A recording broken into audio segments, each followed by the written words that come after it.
Thank you to Aquila Ensemble for this beautiful opening. Good morning to everyone. Learn by Design 2025, Intertwinia in Design Education is officially open. I would now like to invite Professor Artur Silva, Vice-rector of University of Aveiro, for a few words of welcome.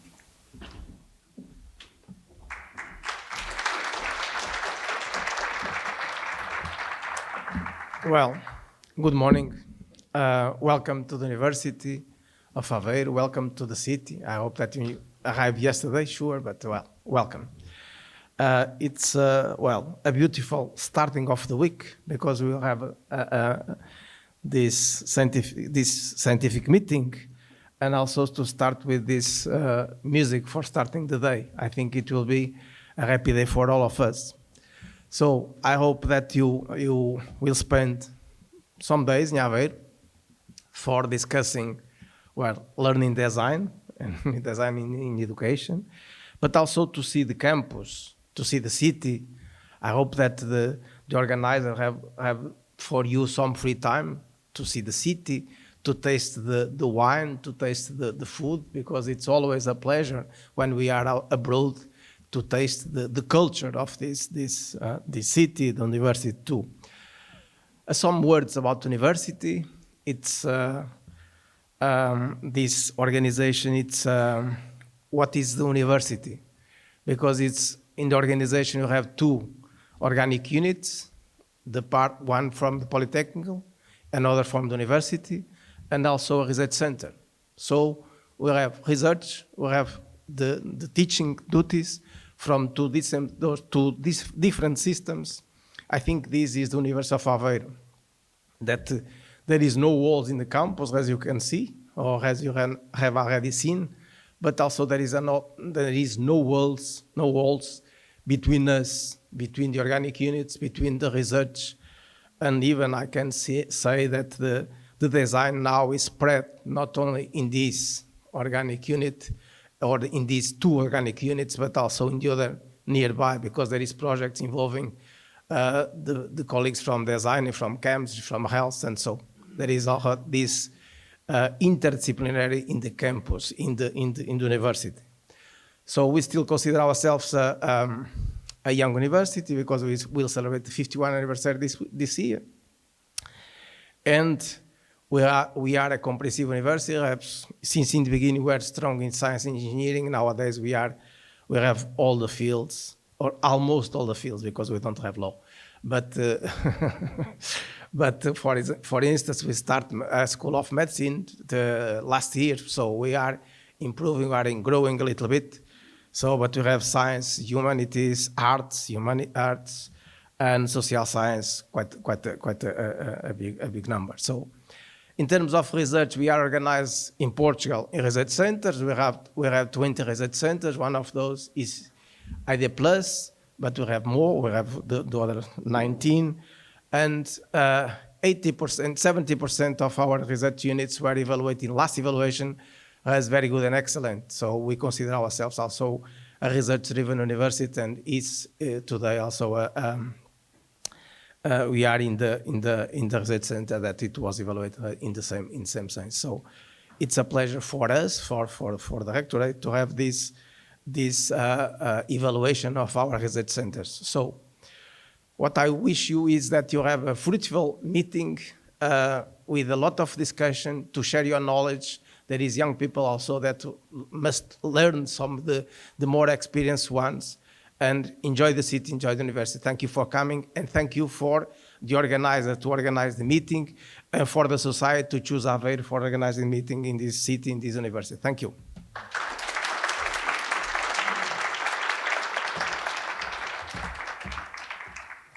Thank you, Professor Artur Silva, for your kind words. I'd now like to call Professor Ana Veloso, Director of the Department of Communication and Art.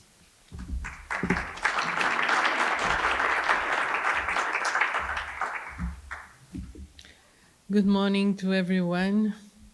I hope you enjoy Aveiro.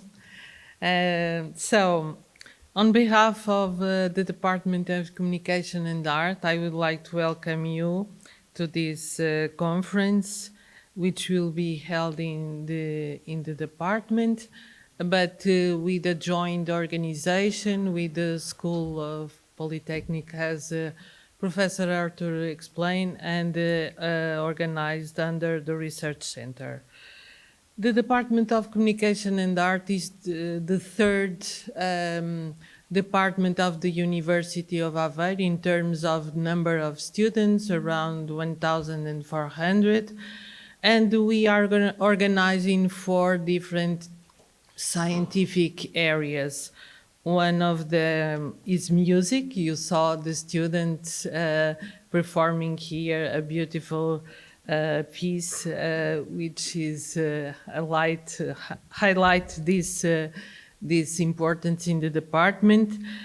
Communication science and technologies, art studies and design, and we are organized under 3 research centers.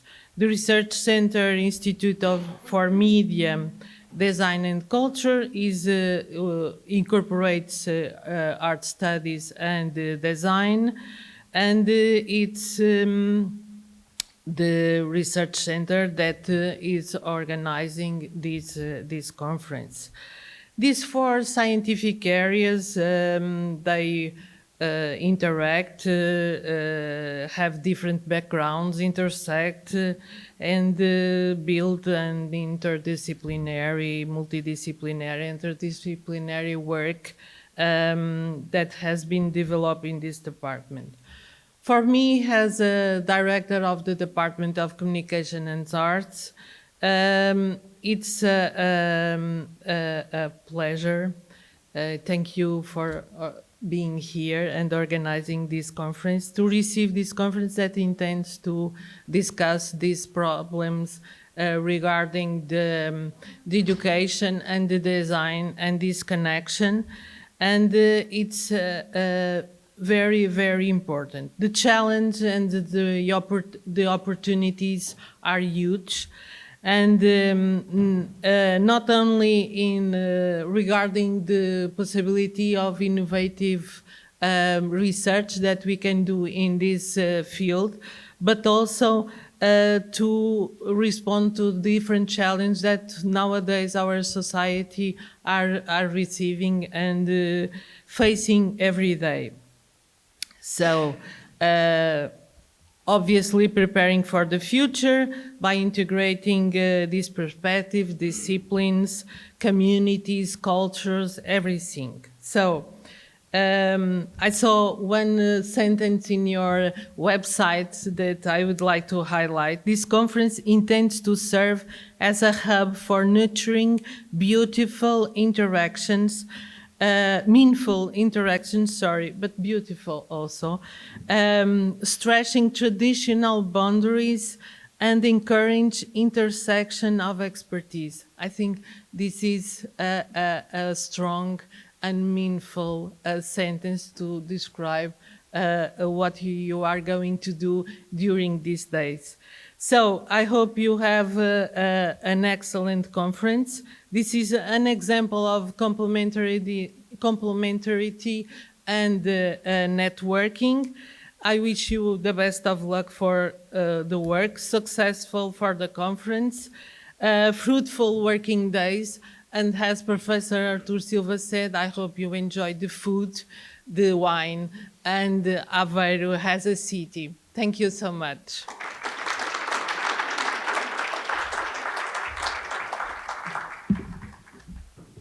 Thank you, Professor Ana Veloso, for your warm words. Next, I invite Professor Martinho Oliveira, Director of the Northern School of Design, Management and Production Technologies.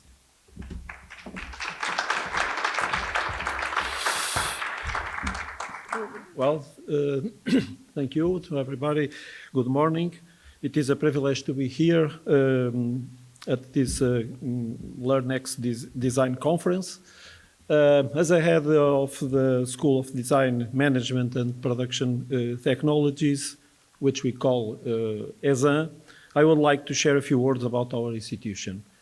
ESAN is committed to transfer knowledge and technology to society, while also fostering cultural and humanistic activities in close interaction with the surrounding community. As many of you know, we are not based here in campus of Santiago campus, but in Oliveira das Meias, a town located around 40 kilometers from here. ESA is active in the fields of design and product development, technologies and production system, industrial organization, and information and communication systems also.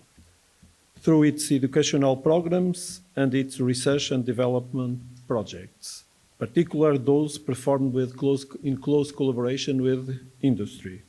Over the last years, ESA has been a driving force in bridging theory and practice in design, fostering interdisciplinary curricula, encouraging professors, researchers, and students to collaborate, and maintain close ties with education, research, and industry.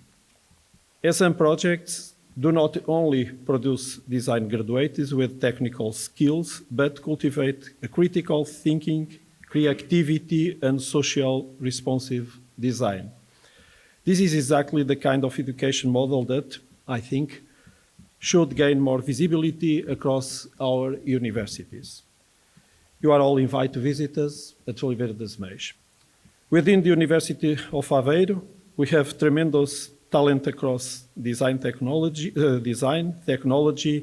humanities, and science, among others. I'm sure that our outcome, especially in design area, will be richer and more resilient if we keep improving and our interconnected system. But our ambition must extend beyond our own walls. Among universities, there are opportunities for stronger collaboration and, just as importantly, collaboration between universities and companies needs to be intensified. Business brings urgency, constraints, real work stakes. Universities bring knowledge, experimentation, critical thinking, and freedom to innovate. When we intertwine them deeply, we generate design that is not only beautiful, but it's also meaningful. Thank you.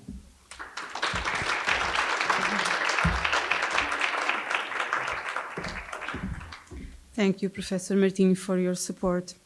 Now I'd like to invite Professor Fatima Pombo, Director of the Research Institute for Design, Media and Culture.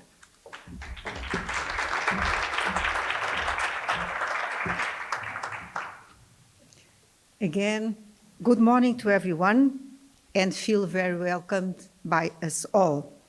I will just tell a few words.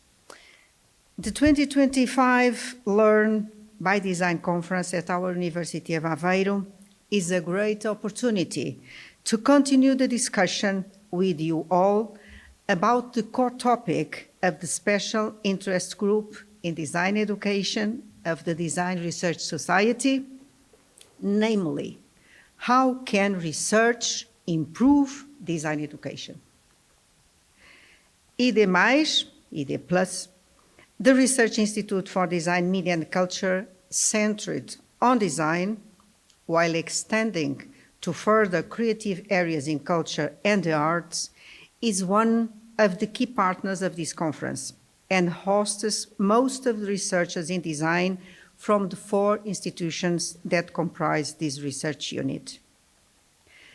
To the strategic vision of ED+, is very much crucial to continue developing research in design education, as well as investing and fully integrating doctoral research in ED+ projects, supporting and articulating master's level research as an entry point, maintaining a proactive collaboration between design doctoral students and the partner business incubators. ED+ hosts 2 doctoral programs, one of which is the doctoral program in design as an interface course between design, science, and entrepreneurship. This PhD in design is a partnership between the University of Aveiro and the University of Porto. And the course mission is also to consolidate design research, to improve design education by developing bold and critical models to address contemporary challenges. The 2025 edition of the conference Learn by Design that chose Intertwinia in design education as its guiding principle shows that things are becoming each time much more mutually interconnected, involved, and intertwined. So it is with the open mind towards the unknown that research for design education stresses the need to face a world that is interconnected for the good, for the bad, for the possible, and for what is impossible today but will not be tomorrow. Research for design education is intertwined and therefore will never walk alone. I want to thank everyone who contributed to making today, with the opening of the conference, a day full of promises that will open up through 3 days and afterwards, I do believe. I will name just one person and let her give the personal thanks. I thank you all who committed to make this conference true. I thank you all by thanking courageous General Chair Violeta Clemente.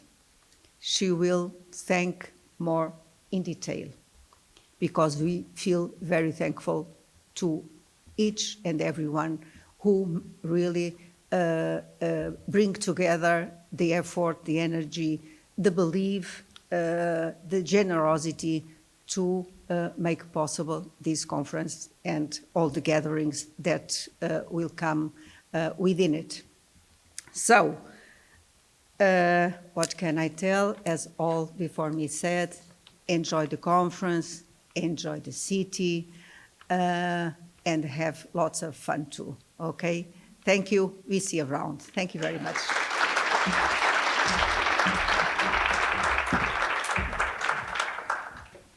Thank you, Professor Fatima, for your invaluable support. Your guidance, encouragement, and commitment has been fundamental in making this event possible. Finally, please welcome Derek Jones, convener of DRS Special Education Group. How are you all doing? How's things? Are you okay? Everybody having fun? Right, in this stage of the performative administration, I've got to do a few bits of thank you. So I'm representing the Design Research Society today, particularly the Education Special Interest Group. That's lots of words, but basically it's a subgroup of design educators who are also interested in the research of design education or about design education.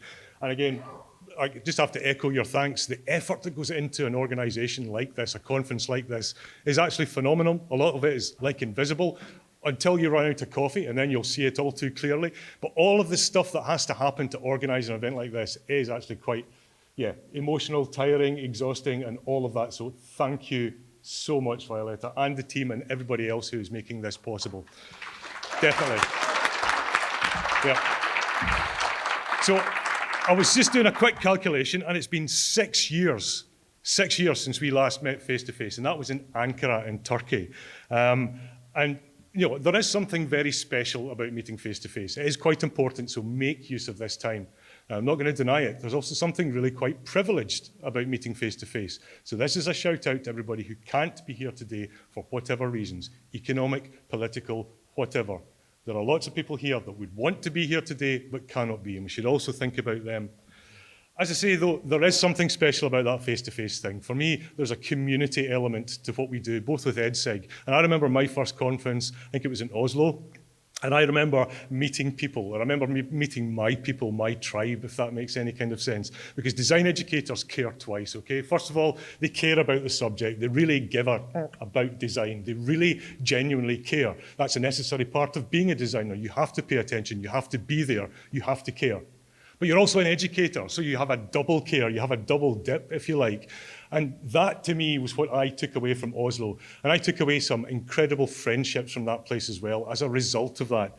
So that's the thing I'm going to ask you to do today, is to, okay, yeah, have some academic discussions, talk about stuff, but as you do, make some friends, okay? Because I'm pretty sure that you're going to make some contacts, some people who are going to remain friends with you for the rest of your life, okay? And that's quite important. I kind of think that, you know, the world could do with a bit more friendships right now. So, if you can't find a friend, come and look for me. Come and find one of the EdSIG conveners. We're meeting tomorrow morning at 8 o'clock. I know it's early, but you know, if you're lonely, you'll come along at 8 o'clock. So, and have a fantastic time and enjoy the conference. Thank you all very much. Thank you.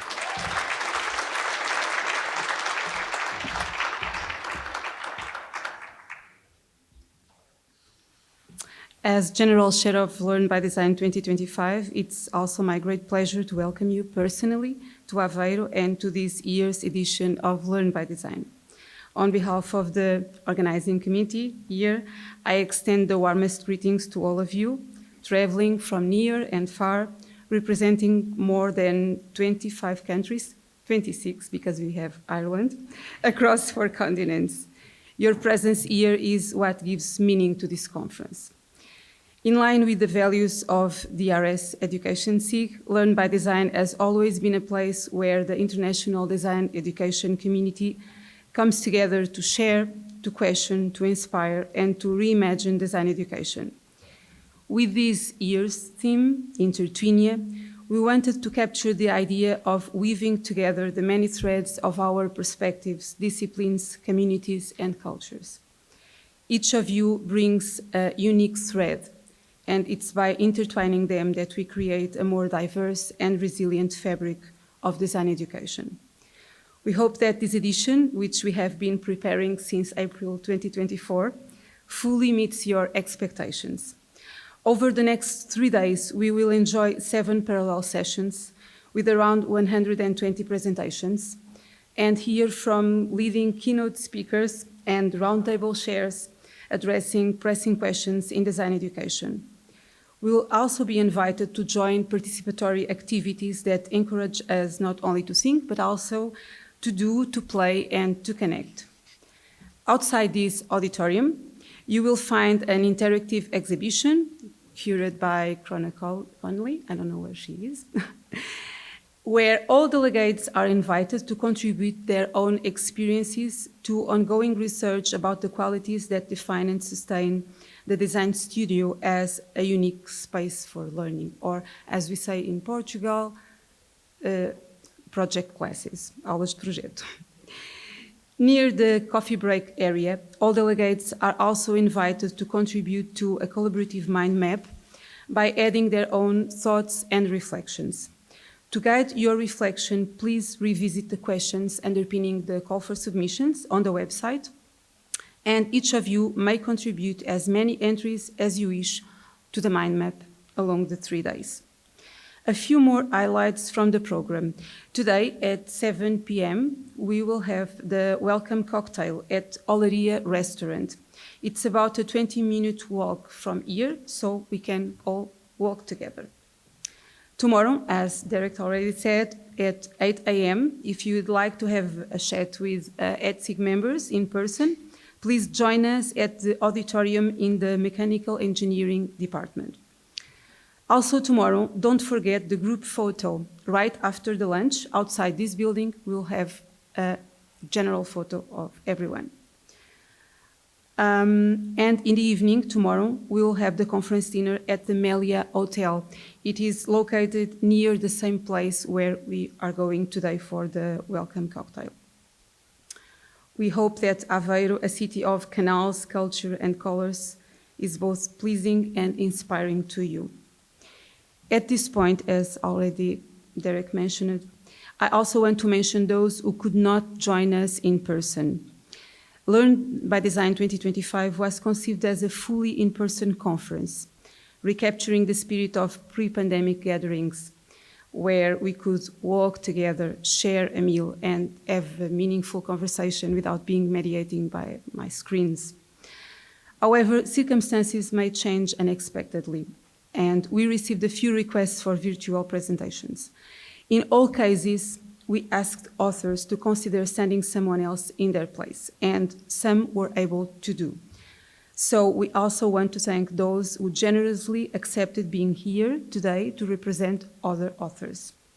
But after careful consideration, we select 8 works to exceptionally be presented through pre-recorded presentations.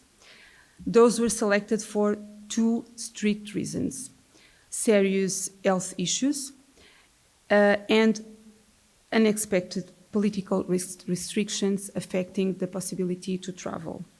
So these videos are now available to watch through the 3 days, and you will find a QR code to access them in the printed flyer that you have in your bag. We encourage everyone to watch the videos, and feel free to contact the authors via email about their work. And without being too political, I think this is also an opportunity for us as a community to reflect on how these unexpected changes that are happening across the globe also will change the ways in which we intertwine as a community. Finally, we acknowledge that none of this would have been possible without the dedication of the organizing team here, working late many nights, and without the support of Universidade de Aveiro, namely UNAV, IDEMAIS, DECA, and ESAN. Above all, we thank you, the delegates. By being here, you are contributing to a dynamic community that is growing and will continue to shape the future of design education. We invite you to embrace these days with curiosity, generosity, and openness. May we leave Aveiro with new knowledge, okay, but also new friendships and fresh questions to carry forward. May we say at the end that we were intertwined. With that, let us begin, and it's my pleasure to hand over now to full Professor Emeritus Fernando Moreira da Silva, Professor at University of Lisbon, who will introduce our first keynote. Thank you.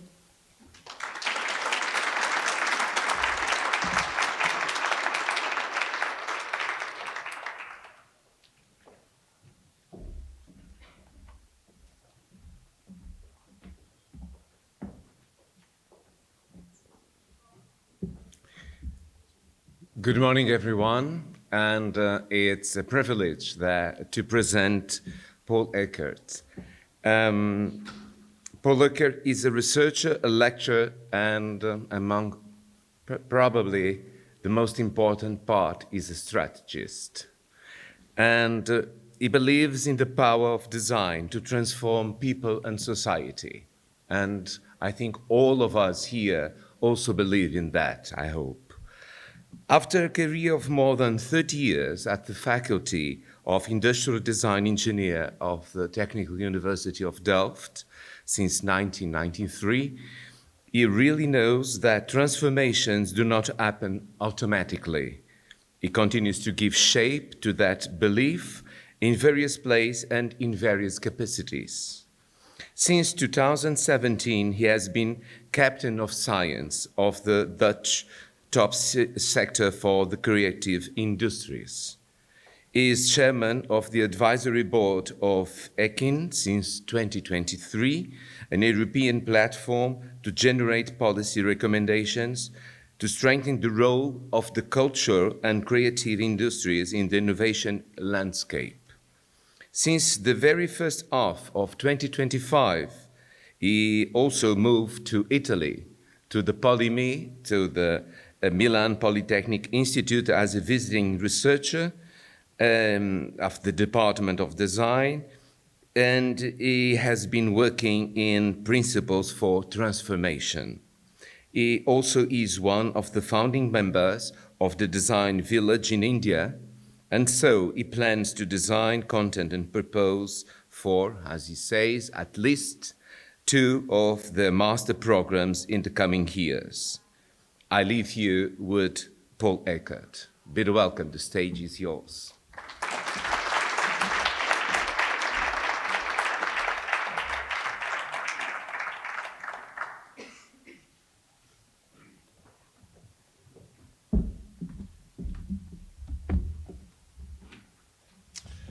Thank you so much for these kind words.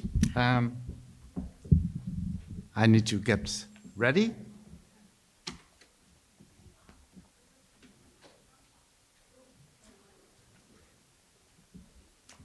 Wow. That was fast, right? Since I have a mic here and a laptop here, I have to stay here, which is a bit unfortunate because people who know me know that I like to walk around and I'm actually quite active and want to use all my limbs, but nevertheless, I will try to do both. Okay. Wonderful to be here, and I'm so honored that I've been invited to give this opening lecture to you at this conference. It's the first time I've been to this particular SIG event, and I have to admit that I was just thinking, I've been doing lectures all over the world for many, many years, also keynotes and everything, but never on design education. So I wonder why they asked me to do it. But I really love it because it really challenged me to think profoundly. Of course, I've been into design education for many, many years, for like 30 years. But to really think about what can I add to this community, I like that challenge. So thank you, Violeta. Thank you, University of Aveiro. Thank you, all of you, for having me. And I hope I will be able to entertain you and also give you some interesting insights in the next, let's say, 45 minutes. Okay, first, when I was preparing for this talk, I had to go back a few years to this particular conference. I think some of you have been here 6 years ago. It was called Lost in Localization, the Senses and Sensibility Conference in Lisbon. I was asked to give a keynote at the end of the conference, and this brought back memories to this particular conference. It was the last time, if I speak too fast, please tell me. It was the last time I was in Portugal, in Lisbon. And of course, this brought me to this particular slide. I would love to take the opportunity. Yeah.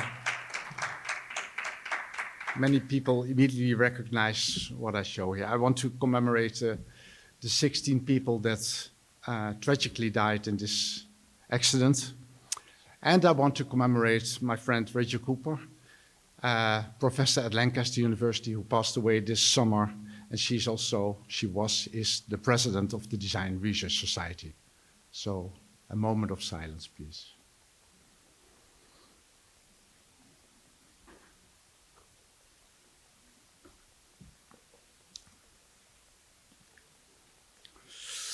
Okay, I can break the silence, right?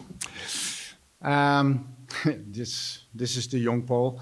I realized that the word impact was also in my presentation 6 years ago already, Design for Impact. So at that presentation, I tried to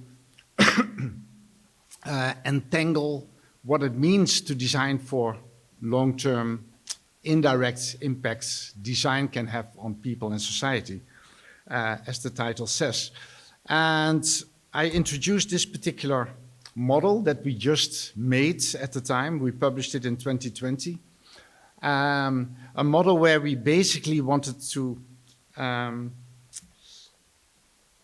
describe what kind of elements need to be considered when we design beyond the immediate effects that products and services can have on people. These immediate effects are in the bottom. We all know the product interaction, we all know the product experience aspects that come to it, and we have been studying them extensively, carefully over the last decades, I would say. But now we have progressed, or whatever you want to call it, we have moved to the more long-term and indirect impacts our design environments, our products, services, and systems can have on the well-being of people, on society at large. And that has had a profound impact on design research, on design practice, and of course also on design education. And that's actually what I want to talk about today. The effects this move towards design for impact had on the field of design education. And I make a little move. So I heard that for some reason, I've not explored the city fully. Aveiro is called the Venice of Portugal, right? And 2 days ago, I was actually in Venice. That's so funny. These accidents just happen. I was giving a keynote at a much smaller event, but a very nice event somewhere in the middle of the city, on aesthetics or aesthetic principles. And thinking about this one keynote that I was preparing and this one in the two Venices of Europe, you could say. Wow, that's the way to put it. I realized that and this is not a realization that's new to me, I have to admit, that these aesthetic principles, and if you look back at this model, they are somewhere here, the product aesthetics part. All the research that we and many others did on how people experience everyday artifacts, how people experience products and technology, in order to make, as we used to say in Delft, products people love to use. That has all been wonderful. And this kind of knowledge that we generated, this kind of insights that we generated, the principles that we generated have brought a lot to designers and to the industry to make products people love. But at the same time, we all know that had a price. You can't keep ignoring it, as the senior vice president of Adidas said in this Netflix documentary, The Shopping Conspiracy. Maybe some of you have seen it. It's worth looking at. And I like this quote from the guy: you can't keep ignoring it. You can't keep ignoring the waste that we create, health diseases, mental illness, pollution, and the climate crisis. You can't keep ignoring it. And I love this quote from James Baldwin: not everything that is faced can be changed, but nothing can be changed until it is faced. And the more we face the role that design plays in this system and in the world that we have created, and all the unintended and intended consequences design has on our planet at large, we have to face it. And we faced it. We faced it in many documents, right? Already Papanek did it in the 70s. We gave our share in the 90s. And Donald Norman, who else gave his share quite recently? All pointing at the fact that design has a huge impact on the world that we are living in, on the world, on the future of our planet, and therefore also a huge responsibility on how to counter it, one way or the other. And that's a formidable task, I would say, for designers. And that's where design education comes in. So these days in our research, many of you can testify this, in our research we are increasingly aware of this impact and try to study it and try to develop insights, models, theories that help us to work on this design for impact. And these are some of the fields that you can find in this audience, in the Design Research Society and in all the design disciplines, from design for behavioral change to social design to transformation design and more than human design. All these fields could be considered variations of design for impacts, variations of design with the goal, with the purpose to design, to see how we can change the world or change the systems in which we live through design interventions. So again, the consequence for design education. Fortunately, this summer, there was a special issue, maybe some of you have seen it, of the Higher Education Research and Development Journal on educating for societal transitions. And I thought, hey, this is interesting. And it is. It was a very interesting special issue with 16 papers. My former colleague, Mieke van der Bijl, was one of the editors. And all these papers somehow try to study the challenges that universities at large, so not particularly design departments or not only design departments, but universities at large have in contributing to the wider, broader societal transitions and societal impacts. And one of the papers is the one here on the right. It's accidentally from the Netherlands, but I like it anyway. Is that the way to put it? No. It's called Caring for Educational Concerns. And this paper helped me thinking the last couple of weeks, because she made an interesting statement about we should stop thinking in terms of wicked problems. In the design discipline, wicked problems are really popular already since the 70s as a concept. Oh, we are dealing with the wicked problems in climate, sustainability, healthcare, food, agriculture, you name it. And she said, if we keep on framing, and designers love this word framing, if we keep on framing these challenges as problems, we suggest that they are solvable, that we can solve them. And we cannot solve them. You cannot solve the climate crisis. You cannot solve the health crisis, or whatever crisis we are facing, whatever transition we are facing. Transitions cannot be solved. But she refers to a concept of Latour, who calls them matters of concern. And if we treat them as matters of concern, we open up the possibilities. And that's what framing and reframing often do. Open up the possibilities to look at the challenges in a novel way.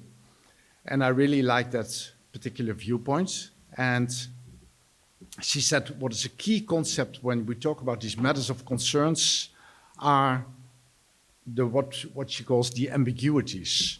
So ambiguities in terms of knowledge, what can be done in this particular domain or in this particular challenge.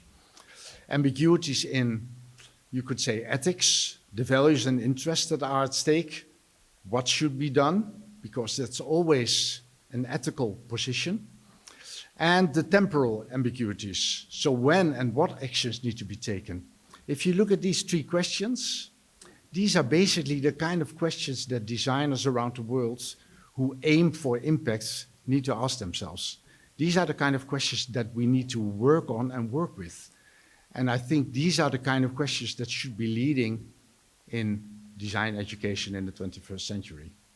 It's a big statement, but it's a good start of the conference, maybe. Okay, design education in the 21st century. This was more like an introduction. This is, of course, not new. We have been thinking about this already for many, many years. And actually, we have tried to design this design education for the 21st century, or design education for impacts.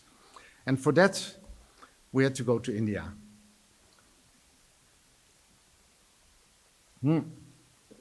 There's someone from National Institute of Design in Ahmedabad in the room. Oh, I hope she got out of bed this morning. I met her last night. And, yeah, did you? And 65 years ago, more than 65 years ago, Charles and Ray Eames were invited to India to help set up a new school of design. And that resulted in the National Institute of Design in Ahmedabad, which is by far the most important, prestigious, influential design school that India has until today and further. It is a very interesting and good school. However, some 10 years ago, a little bit more than 10 years ago, around 2010, the Indian government, the Indian Minister of Infrastructure and Digitalization, he approached the Netherlands to see if we can help them with studying the quality of design education in India, what's happening, and if we can come up with some recommendations on how to enhance it. And that resulted in a report that we wrote, and I'm comparing it to the Eames report, but in no way it was as elaborate as the Eames people did, the Eames couple did. We only made some recommendations on what can be done in India. And one of the things we proposed at the time was to start a design school of the future, because India we have challenges in the West, we have challenges in Europe, we have challenges in the Netherlands, but the challenges they have in India are of a different level, I would say. And at the same time, there's a huge potential. There's a huge potential in that country in terms of its, well, the number of people, of course, but also the energy in the country. So we felt it's the perfect place to start a school that is future-oriented. And long story short, that happens. This is the school. This is the design village in Noida, which is an area attached to Delhi. It's a very industrial part of town. I would say it's typical India with all the noise and all the smells and everything that you can find in India. But it's a beautiful place that we have created there. It was an old factory of glue, and that we transformed into a real school, an orange school. It's a tongue-in-cheek to the Dutch. And the interesting thing, and that's what I want to talk about, is that we designed this school. We designed the curriculum, the philosophy of this design school. And with this particular design method, it's the only design method I know, or at least that I master, because I, together with my friend and colleague Matthijs van Dijk, we developed it ourselves. And we used this particular method to design the school, a new school for India. And of course, we didn't do that ourselves. We did it in a true collaborative spirit with some people from the Netherlands, some of my colleagues with different backgrounds and different perspectives, different orientations, and people from a design agency called ARCOM, because they were the initiators. So the director of that agency is an architect, and some of his friends were involved in this process. And it took us 3 years to design the school. For 3 years, we traveled back and forth to India, and the Indian people sometimes came to the Netherlands, and we sat together, like you see here, discussing that same question that I posed in the beginning, what kind of design education can we envision that would bring about the kind of designer that we think the world needs. So this is the model of the method. And what is important of this method, I think, is that it first and foremost forces you as a designer to design the context, the world around us, for which you want the design to be a proper answer, a proper response, you could say. So the design is a response to the world as you see it. So we first and foremost started with seeing the world as it unfolds before we started to design the intervention, and the intervention in this case is a school. That was so interesting. It's almost mind-boggling because you design a school with a design method, blah, blah, blah, but still, it worked.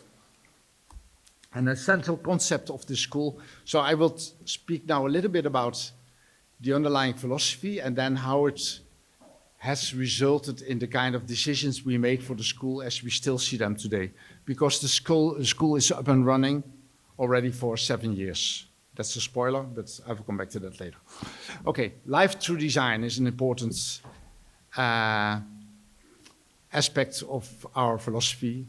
Basically saying that design is not something, it is a profession, but it's not something you can leave home at the end of day or leave at work at the end of day, or you're not, and in the weekend you're not a designer. Or we very much firmly believe that, especially when it comes to designing for long-term impacts, you as a designer have to live being a designer 24/7. And it's something you take with you all the time. It's a mindset. It's a way of looking at the world. It's a way of looking at the world in terms of not how it is, but how it could be. And that way of looking at the world is so important that it can be nurtured and it can be taught in the school. This is the philosophy of the school in a nutshell, as they put it on the wall in the school at some stage. In the design village, you are taught to dream the dream. You are taught to dream what kind of future do I want to create. And you have the courage to take that dream into actuality, to realize the dream. And the school is based on, and we have been thinking about this a lot, what are the key character traits a designer needs to have to design for impacts. And they have come, and they are now known, everybody in the school now knows what CPAC means. CPAC means compassion, perseverance, awareness, and courage. These are the 4 key character traits we feel we need to awaken and nurture in each and every designer, each and every villager that we are training. So these, and I hope it is clear why these are important. You need to have the courage to dream big. You need to have the perseverance to realize that dream. You need to be aware of all the different aspects that may be at stake, or all the different consequences that are at stake. And of course, you need to have compassion for the people and the planet that you are designing for. So that's where these 4 come from. And these 4 are even continuously assessed in the grading system that we have developed. So the students are not only graded for their performance, but also for the character traits they put into it. And that really helps to make them aware of the importance of these 4 traits. So based on these ideas, we hoped to design a design school for the future. And I vividly remember that we had a lot of discussions on the field of design education at large. Some of the Indian people also studied in the UK and in the US, and we of course had a firm basis in Europe already. So we knew quite a bit about design schools around the world. And we were actually very surprised about this strange divide that you see in the design world, also in the UK, everywhere, between, on the one hand, the universities, where we have design departments often related to engineering, or within an engineering department, or a school of engineering, or within a school of architecture, like in Milano, for example. So on the one hand, we have these university-based design schools and education. On the other hand, we have the art and design schools. And there's where things like personal development and intuition are much more appreciated. And we've always felt that that was a strange divide. So our aim from the beginning has been to bring these 2 worlds together and to have the best of both worlds. So I hope that the result is that we have created a school that cannot be easily put into one of these two categories. That was our aim from the beginning. Every now and then I show a couple of slides from all the sessions we had. Of course we used whiteboards, we also used post-its, of course we used all of that. And this was one of the quotes that is keep on coming back. You don't deliver design education like delivering a pizza. If you want to deliver design education, if you want to develop design education, if you want to design design education, we think you first and foremost have to firmly think about what kind of designer do I want to train? What kind of designer do I want to put into the world? And so you have to think about the why. And that has resulted in quite a big decision for the school, that we want to educate designers the world actually needs, or that we think the world actually needs, and ones that the world didn't know it needed. Which means basically that we push a particular type of designer, like in the design-driven innovation movement of Verganti, probably many of you are familiar with that. We push a particular designer towards society instead of following the market and do what the market asks for. Well, that may not sound so radical for many of you who are from Europe. It is quite radical and has been quite radical in India. And that has a lot to do, these are some of our students, that has a lot to do with the role of the parents in India. And I know there's a friend of mine from India in the room, so please correct me if I say things about India that are not true. What I've learned is that parents have a very big say in what education kids will have. When my daughter started to study 2 years ago, she used me as a sounding board, you could say, but it was 100% her decision what to study. That's very different in India. In India, the parents have a big say, and they very much believe in you do education in order to get a good job. And the good jobs are in engineering or in the medical fields, but not in design. I mean, design is, what can a designer do? How much money do you make? Da, da, da. So to make a decision like this, once to go for the design push and what the world really needs, that was quite a big step for India. And it's still, to this day, not easy to convince the parents of the kids that this is the school where they should send their kids. And this is maybe this is the most important element of our school, of our philosophy, and maybe also of this presentation. We firmly believe that as a designer, you have to put the impact first. And this impact is not a given. This impact is not something that will be offered you by some kind of client, by a public sector client, a ministry or whatever. This impact needs to be designed. And that has to do, and that feeds back to these matters of concern, these ambiguities that I mentioned. Because there are so many ambiguities in the world out there, you have to navigate as a designer in this field of ambiguities to find your particular purpose. And that is something we need to learn, designers. That's what we very much believe in. I always say what we believe in, so that I have a disclaimer there, right? So you have to find and design the purpose first.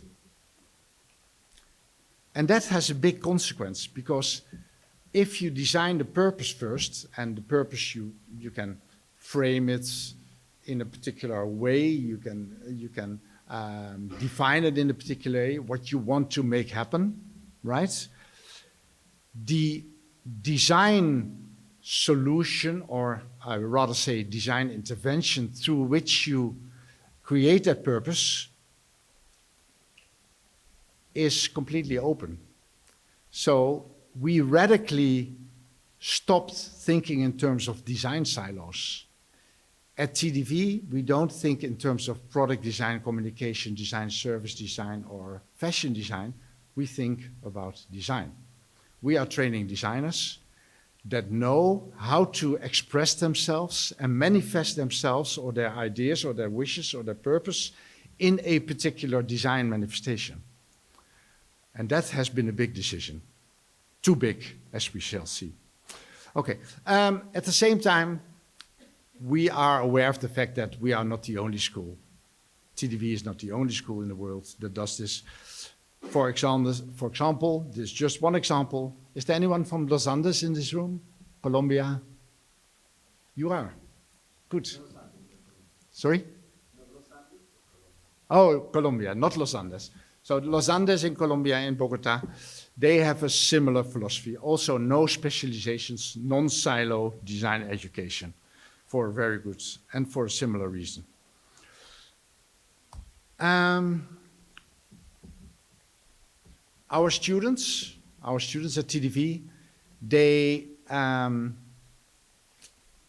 selected carefully, not so much for their grades, but for the degree to which we feel they are ready to become or are already a villager in the making.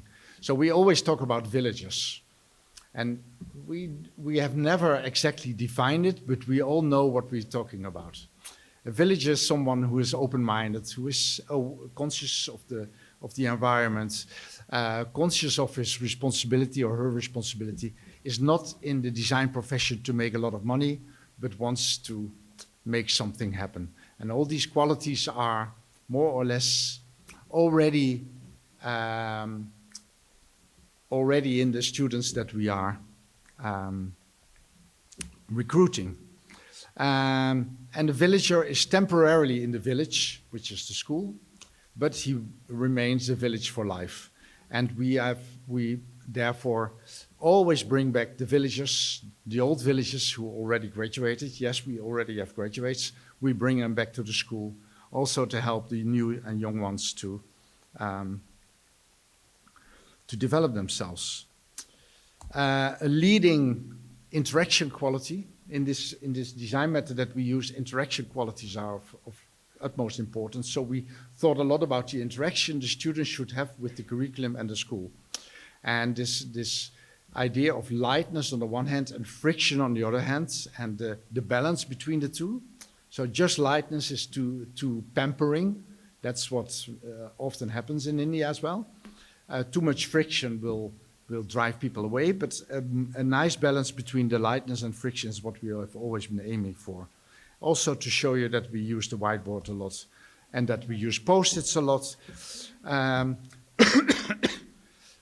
In terms of responsibility, students decide themselves when they will be assessed, when they are ready to be assessed. I think that's a very nice element. And these kind of smaller decisions, I just show it to you because once you have a clear idea of what kind of designer you want to train and what your philosophy on design is, what kind of designer you want to put into the world, you can make all kinds of decisions even at this level of grading, at the level of how the rooms are organized. All these kinds of decisions you can make. And that's the power of, we feel, of having a vision, of having a design philosophy. So currently, we have 400 students and 150 graduates. It's a 4-year undergraduate program until now, and we are now preparing for the master programs. And in this program, students very much create their own journey. So by carefully curated picking different elements, and I come back to these elements, they slowly build their own profile as a designer. And each and every design villager is different. They will all have a different profile by definition because of all the choices they make. And actually, I was talking about my daughter just now. My daughter started to study liberal arts and sciences in Utrecht. And basically, that is based on the same philosophy as we have for TDV, I realized.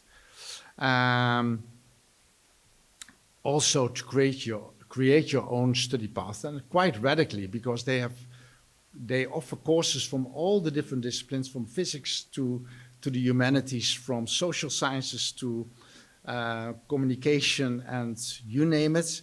And they have to pick and mix to build their own journey, to build their own profile, in order to, at some stage, become the kind of academic/professional they have in mind. And this is my daughter. And this is what they put on the website of that school. I like that. That they have an idea of the ideal LAS, Liberal Arts and Sciences students, which is very reminiscent of the kind of ideal that we have of the typical villager. So a little bit about the curriculum. The curriculum is based on 3 pillars. 2 of these pillars are very familiar to all of you. We call them the baskets, which is basically the knowledge pillar. Then we have the task box, which is basically the design projects pillar. But there's a 3rd pillar that is very interesting, and that's a key element of the whole school. It's about 30% of the time what we call villaging. First, about the baskets. This is a slide I made a couple of months ago for a discussion session at Politecnico Milano, saying that with this broadening of the design discipline towards the larger societal impacts, the number of potential disciplines that a designer needs to understand, needs to have some knowledge about, is increasing so much that it is impossible for design education to keep up, to catch up, right? Ideally, a designer of today knows a lot about ecology, economy, social science, climate science, and you can go on and go on. There is virtually no field. We had a discussion if there is a field that a designer should really not care about. Well, there is none, probably. And that is a big challenge if you think of designing for impact as you first and foremost need to design and think about where you want to have what kind of impact in that domain or system. The way we have tried to solve that a little bit in our curriculum is, I think, quite interesting. So I want to share it with you. It's that we said we give designers the main categories, the baskets. We call them the baskets. Within the baskets, we offer a lot of courses from which they have to choose 1 or 2 that they need to follow. So we acknowledge the fact that the designer cannot understand everything, cannot know of everything, but at least from these main categories, they can pick those courses that they personally feel that's what they want to understand better. So the baskets are the big picture, the design machine, the ways of reading context, the I dream. These are, again, 3 ways of categorizing it. And also the building blocks, and that's very interesting. So the building blocks of creating, manifesting a design is part of the baskets. But let me first go back to the understanding the world. So just last night I thought about, these are 2 of the books I've recently finished reading, actually yesterday, and they are perfect illustrations, I think, of the kind of understanding designers could use if they want to design for, let's say, a better world. Autocracy, Inc., maybe some of you know the book. It's about how the autocrats around the world, and we see more and more of those, right? How they, even though they are ideologically totally different, some are very left-wing, some are very right-wing, Maduro in Venezuela is very different from Putin, yet they all collaborate and keep each other in power because they have one reason of existence, and that is to remain in power. And that's why they are. And Applebaum carefully sketches how this whole system works. Of a totally different kind is the book on the right from Indian-American author Amitav Ghosh, who basically argues that climate change, as we see it, is rooted in a centuries-old geopolitical order that is constructed by Western colonialism.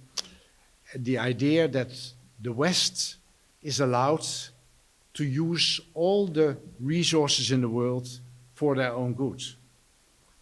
If you come to think about it, and he does that very convincingly, it's actually not so nice to be a Westerner anymore. But yeah, we have to live with it.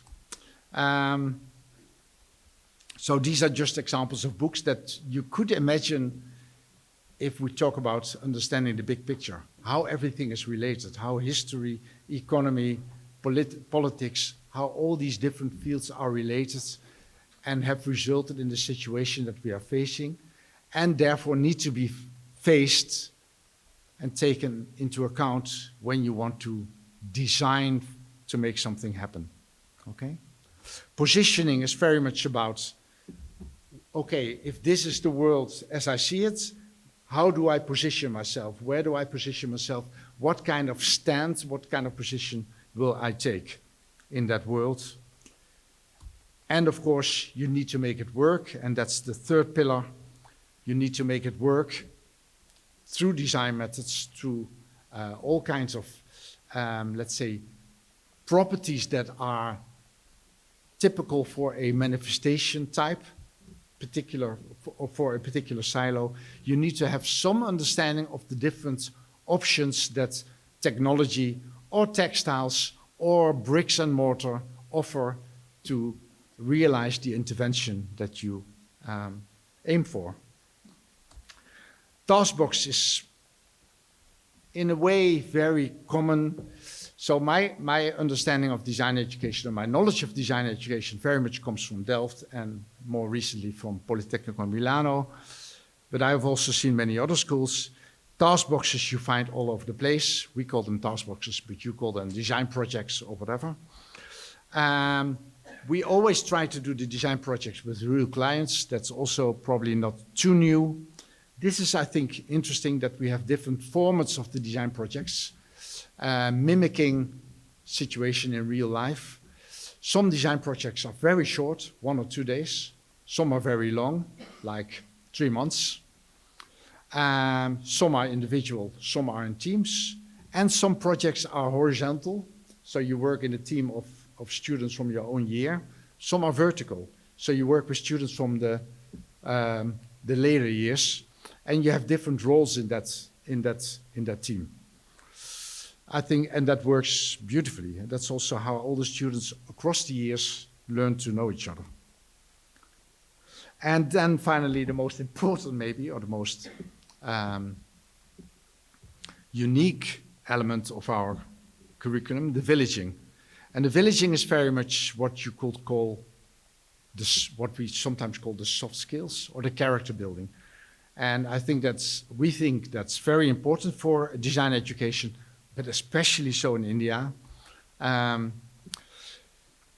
Very often these soft skills are extracurricular. You do them next to your studies, in Studium Generale or whatever. But in TDV, it's an essential, integral part of the curriculum. As I said before, about 30% of our time we spent on this, you could call it character building. We do a lot of community work. We send our students alone on a pilgrimage. We send them to prisons to work with prisoners. We do a lot to make them into the kind of conscious, perseverance? That's not a verb, is it? No. Courageous designers that we want them to be.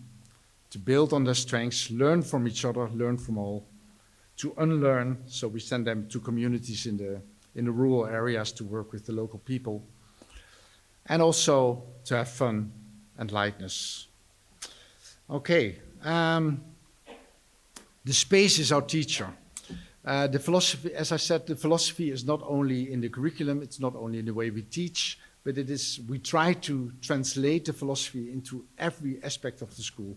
How the teachers work together, how the teaching is organized, how we organize the classrooms, how we, well, every single element. And interestingly, last month, one of my old colleagues from Delft, Peter Desmets, Professor Desmets, went to TDV to give a one-week masterclass. And this is what he said on LinkedIn about the school. And I didn't tell him to say this, so he said it voluntarily. You don't compromise on the vision. That's what we very much and firmly believe in and try to do on a daily basis. What impressed me most is how TDV's core value, the design for social transformation, is something you feel throughout the entire school. It shows up in the way the campus is embedded in its local community, in a curriculum that connects design to the real world, to real-world impacts, and even in how the school is organized and run. Nice words, Peter, thank you. And that was also acknowledged by someone called Donald Norman. And last year, TDV won the first, I think, Donald Norman Award for Education in San Diego. And they were, of course, we were, of course, extremely proud of that acknowledgement. Okay, to sum up, ambiguities in a matter of concern. There are a lot of ambiguities. We have to realize that when you design for social impact, when you design for social transformation, you also have to deal a lot with the ambiguities in yourself. It's something I didn't really mention before, but it is important to realize that because it is so hard, it is very hard to create a better world, to make people do the right thing, if that is your thing. It is also hard to do the right thing yourself, right? We see that on a daily basis. So this personal transformation is as crucial, and hence the villaging, is as crucial to the process as the transformation of society that you're in for. And in our design work, we continuously have to deal with these ambiguities, with these conflicts or dilemmas that you face in the outside world. It's always a balance, and it's a balancing act, and we have to be very much aware of that. And therefore, we need to help these designers. So this is a bit of an outreach to design research. That's mostly where I come from. And after all, this is a design research conference, design research society conference. So we have to develop new knowledge that these designers can work with, they can embrace. Hence, therefore, I've also started to work on what I call these principles for transformation. It was already mentioned, and I'm happy to see that many people are working on that around the world, on principles for systemic design, principles for systemic change, the kind of understanding, how do I read the world and how can I map the world in order to find my position. We need a lot of knowledge to help designers do the right thing. And we also need to develop a lot of new methods that can help these kind of designers to make proper decisions and to organize their process, such as design for systemic breakdown, a method I was recently confronted with. Many of these methods we have tried to bring together in an agenda recently, last year. We call them the key enabling methodologies. And these are methods that are organized in terms of ethics and responsibility, as you can see, meaning and awareness, behavior, empowerment, participation, co-creation. We have tried to bring all these design or design-related methods together into one big document and try to, well, somehow give an overview of what we can do in order also to convince, for example, a completely new type of clients, namely the public sector, the municipalities and the ministries, that we can do things in a very structured and systematic way, and that we have a toolkit in terms of models and knowledge, but also in terms of methods that we can bring to the situation. And of course, we need more and better design education. And therefore, we did something very courageous, I think. They did, we did. We have decided to bring our school from Delhi to Europe. And next year we will start with the Design Village Italy campus, 1 hour away from Milano. So we will attract the best students from Milan. No, we'll see. And we will start a new school there. Yeah, and sometimes to tease my friends in India, I say this is a form of reverse colonialism. And I kind of like that. And with that, I would like to, and I invite you all to come and visit us after next year in this beautiful place at the border of Lombardy and San Emiliano, I think. You'll find it. Thank you.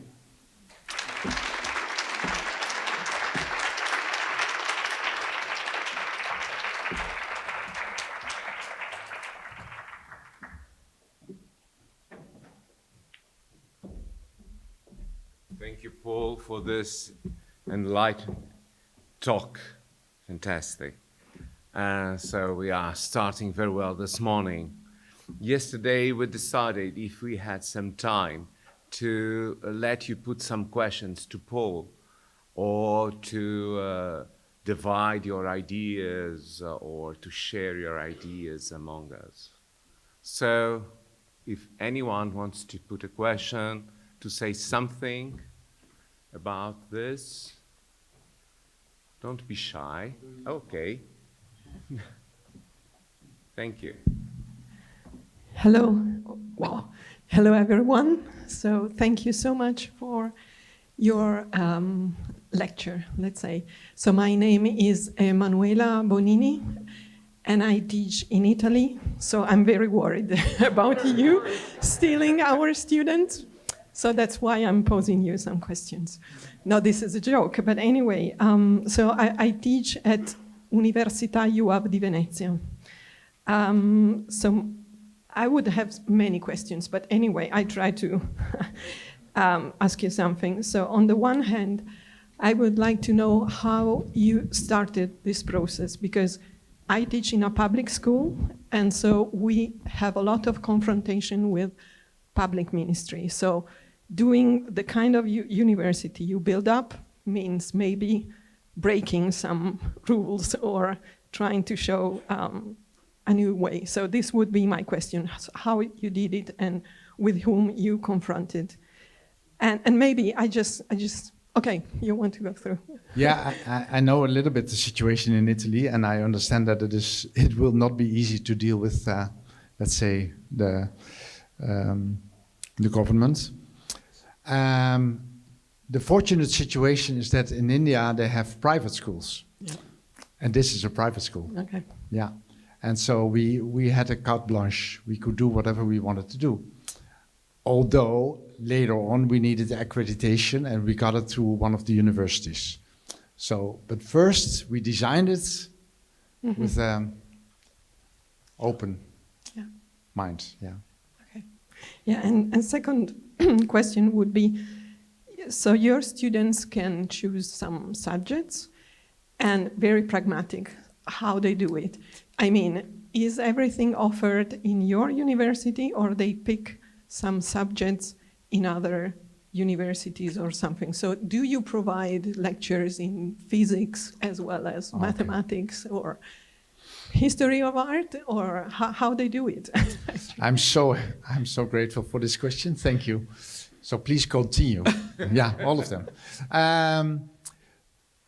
The thing I did not mention deliberately, maybe, is that what I sketched here is the ideal. We are facing, of course, many challenges, you could call them, in the execution. One of the challenges is to fill all the baskets. You remember the baskets?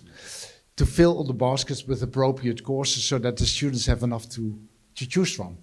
Because we simply do not have all the teachers and all the knowledge to fill all those baskets. So a proper course on, for example, economics, we don't have yet. Ideally, the students would go to another school, but then you have the problems, we cannot just send them there. So we try to cover that as best as we can. But it's not easy to cover all the subjects that we wanted to cover. But it's already much better than it was 5 years ago. And I anticipate that in 5 years we will be, at the moment we say we are 80% of our ideal, which is pretty good, right? We started with 50. So we're getting closer and closer. Okay. Maybe I should stop because somebody maybe has one more. other questions, so we will then maybe. We can talk later. Yeah. Yeah. Okay, so. Anyone else? There's someone.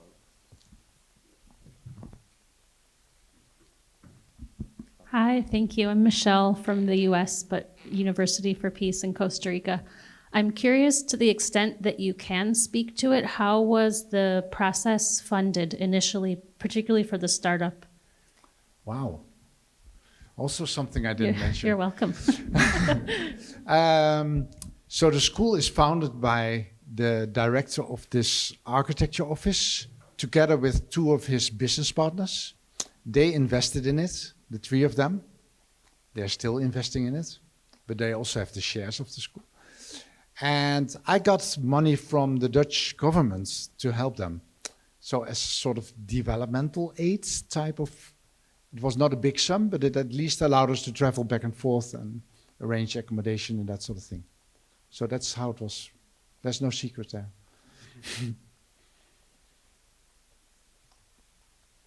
There was one in the back. Yeah, thank you. Guy Emmanuel from Quinnipiac University in Connecticut, United States. My question is regarding, you mentioned that you let your students come and get their portfolio evaluated whenever they wanted, and meaning us design professors understand how important portfolios are for students. Have you found that it made students more comfortable? So usually, like in the United States, portfolios are evaluated third year or fourth year before they graduate. And it's always a stressful part for most students to get the portfolio evaluated from outside people, outside employers. Have you found that it made your students more comfortable in presenting their work by letting them just decide when they want to present their portfolio? And has there been a follow-up after they present the first time to kind of guidance from whoever did give them a critique or something? Okay, wow. I didn't see exactly where the question came from. Right here. Somewhere in the back. There you are. Hello. Yeah, again, very good question. And I do not know the details because I'm not teaching in the school, at least not on a regular basis. So I'm not following that process completely. So I would love to get you in touch with the dean of the school, for example, to get all the details. But I do know that at first we thought of, okay, the students can pick the moment of assessment whenever they want.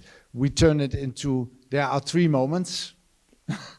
So to make it feasible also for the staff, that they know, okay, some students will come now, some will come at some stage, and some will come at the end. And they have to learn that. They have to learn to assess their own work and to understand when their work is, let's say, good enough or really good to be assessed. And that's a process that I know the teachers help them to see when is a good moment and what kind of considerations to bring into the decision. Does that help? But I'm happy to bring you in touch with the real teachers and the dean to find out how it works. Okay, thank you. Anyone else? 1, 2, 1. The mic is coming. Oh, okay. Have your mic. Is it on? Hello, my name is Andrea Wistendal. I'm from Sweden, Mälardalens University, Design and Innovation. I was very interested in this concept of the bridging part and how that kind of the balance of the students feeling that they actually belong to a discipline or a field and they have enough, knowledge within that, but at the same time they do take on this bridging, which I find very important in our times, and also the actual relational way of looking at it and from a kind of systemic way. So just some comments on that. Thank you. Yeah, very good. Thank you. So this is an interesting dilemma or ambiguity that we have to deal with as well. As probably most of you know, it makes you a better designer if you understand the particular field you are designing for. So if you design, if you want to be a designer in the healthcare context, you need to profoundly understand the field of healthcare, otherwise you make stupid mistakes. That's almost inevitable. At the same time, we want our designers not to be completely focused on one particular field or discipline, but that very much depends on the journey they create. So some will make a journey that is very much into one particular domain, whereas others keep on crossing domains. So we do not prescribe that it will be a T shape or a V shape or whatever shape we can design for. It's up to the students, but that also requires, I see that with my daughter in the liberal arts and science, it also requires in our school that the students are, let's say, mentored, not only by teachers, but also by, we have so-called D-parents. These are often professional designers or alumni of the school who help the students make the choices. And they have, like every 3 months, they have an interaction with the students to do this. Okay, thank you. Can I put you a question? Of course, last question. The last question, okay. Then coffee break. So based on your experience, especially in Europe and now in India, and when you presented that the village is coming to Italy too, so how do you see the spirit of the place, that's what I call, influencing the space, the people, and the strategies for the way we teach, learn, and research in design? Wow. Phew. It's the last one. Yeah, it's the last one. No, of course. What I hope to have shown is that the philosophy that we have for the village also is brought into the details of the environment, of the school itself. And of course, we also want to bring that to Italy. But at the same time, we go to Italy, which is not India. So it has to be local, yet in the spirit of the philosophy. And that's why we have decided recently to at least use 1 month for the makeover of the place, because it's a really nice place, as you can see on the. It's an old castle that is already used and it's ready to use, but it's not our school. So we take 1 month to make it our school, and of course it's our school in Italy. So that's how we translate that. Please come and see. Okay. Yeah. I will. Thank but you. That has to be done. Yeah, of course. Thank you. Thank you. Thank you, Paul.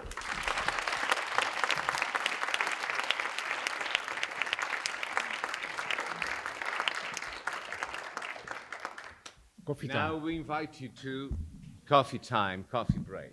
Thank you.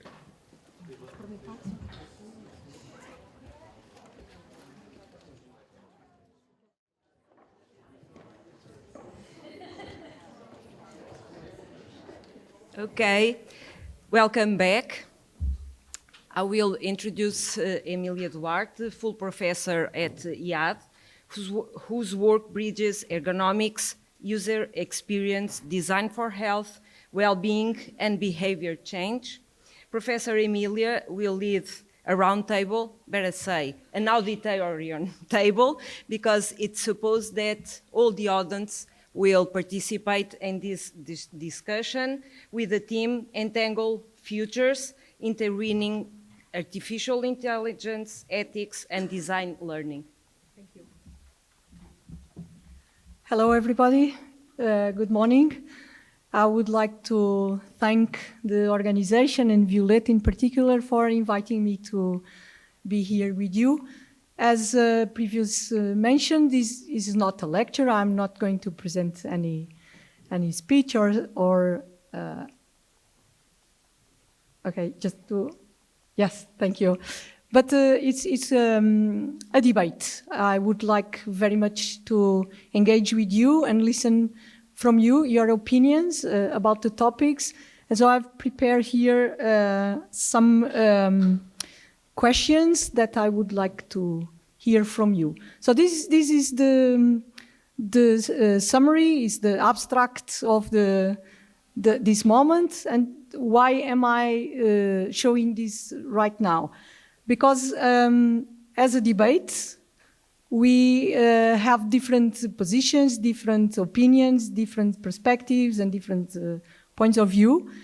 And so that is important, that is transparent and clear when we start engaging in a debate. And so this reflects a little bit on my positioning, on my perspective. And so that's why I am sharing this with you. And I think you could take as a reference the previous speech from Paul Eckert that I share completely. So I'm totally in agreement with what he just presented before. So I don't need to repeat everything he just said because it would take a lot of time. So I just want to highlight here some things before I start. So the first thing is that I'm not critical or a negative approach on artificial intelligence, but I'm struggling with a lot of doubts on the benefits and the drawbacks and positive and negative sides of artificial intelligence.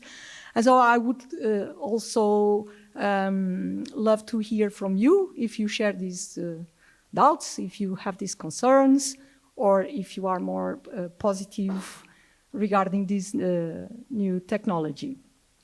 I'm really concerned with the impact of design in the world and on the future, not only the design future, but the humanity's future. And so that motivated me to bring this topic to this conference. When Violeta invited me, I said, okay, this could be interesting to discuss with the audience. So I will ask you to vote at some point. So I will present some topics, just in brief introduction to the topics. I will present the topics, and I will pose some questions, and I will ask you to vote. I'm going to use this Mentimeter app, online app, and I hope it works, and I can show you the results in real time, so you can feel the positioning of the audience, and we will debate on that as well. You will need to use your mobile phones eventually, because I'm going to show you a QR code that you can use to enter the platform. You don't need to log in or do registration or whatsoever, so it enters automatically. So it's anonymous, so you don't need to be concerned with privacy issues and such, okay? So I'm going to put here the QR code, and I will change into that platform so we can see the voting happening in real time, okay? Good, ready to go? Yes, let's do it. So this is the QR code, and just let me know if it works. Yes, it's working, good, okay. So let's go. Wait, oh, sorry. Just 1 second, I'm trying to put it back. Okay, yeah, here it is.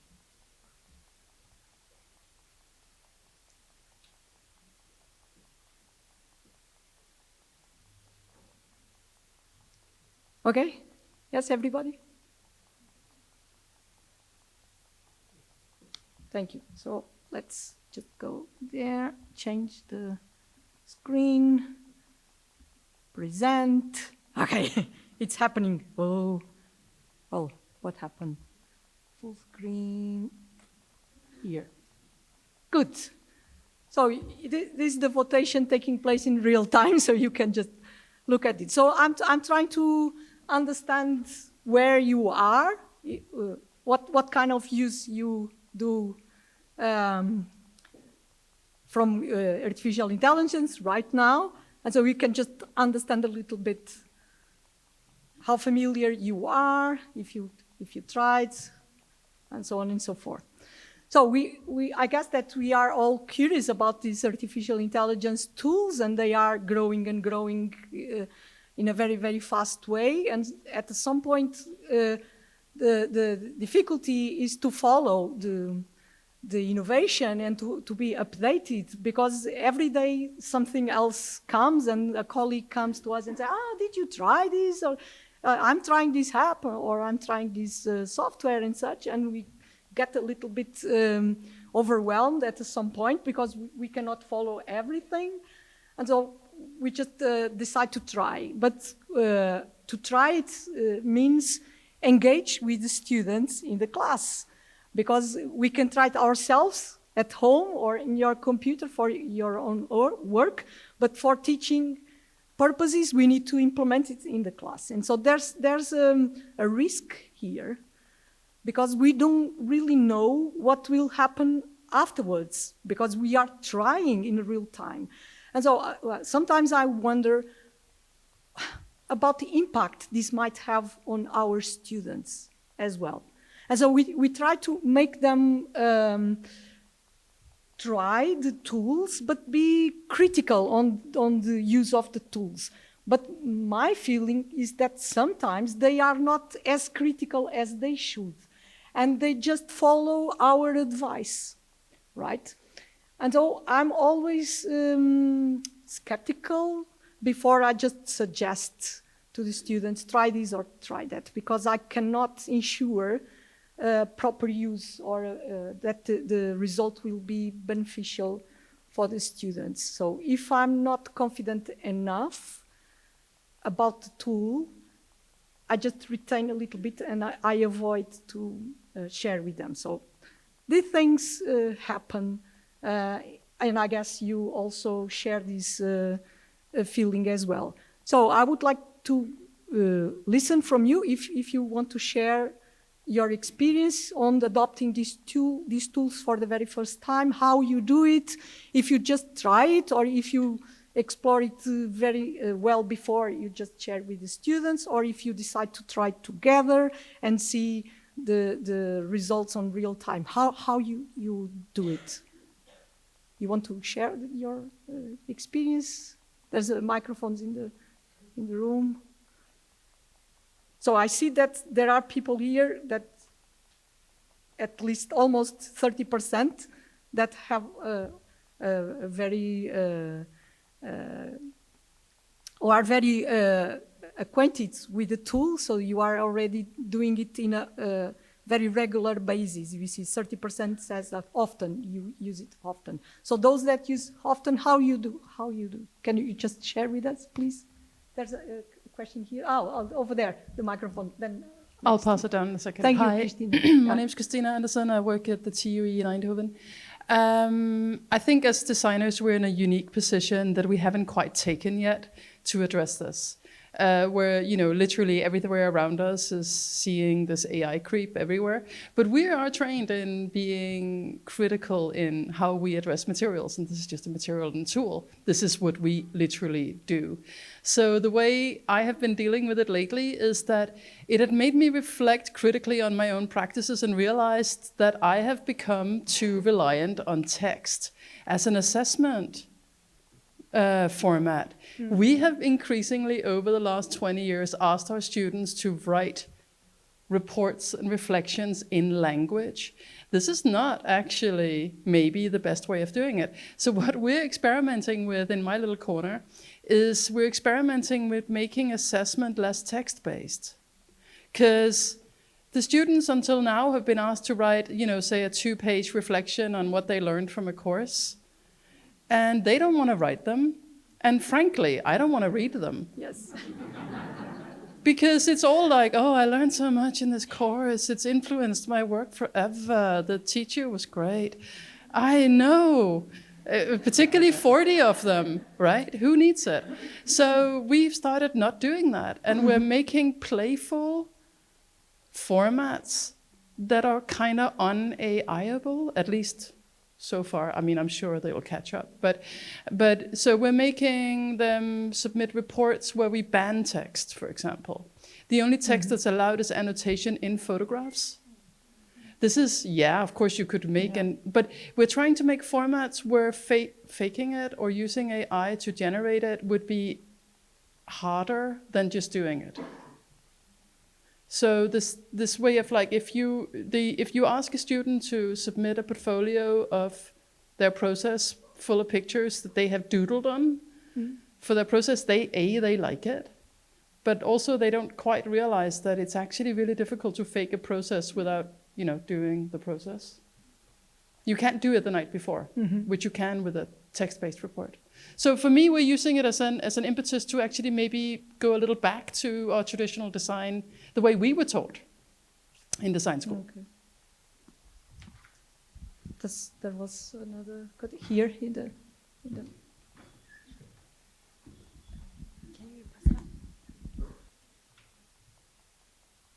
Yeah, thank you. First of all, so I'm Chris Larnavik. I'm from the Kolding School of Design in Denmark. And I work within fashion, and fashion definitely has really been taken by AI as well. So I would also say that AI is really difficult to get around, to not use any AI. You do a Google search and you've used AI.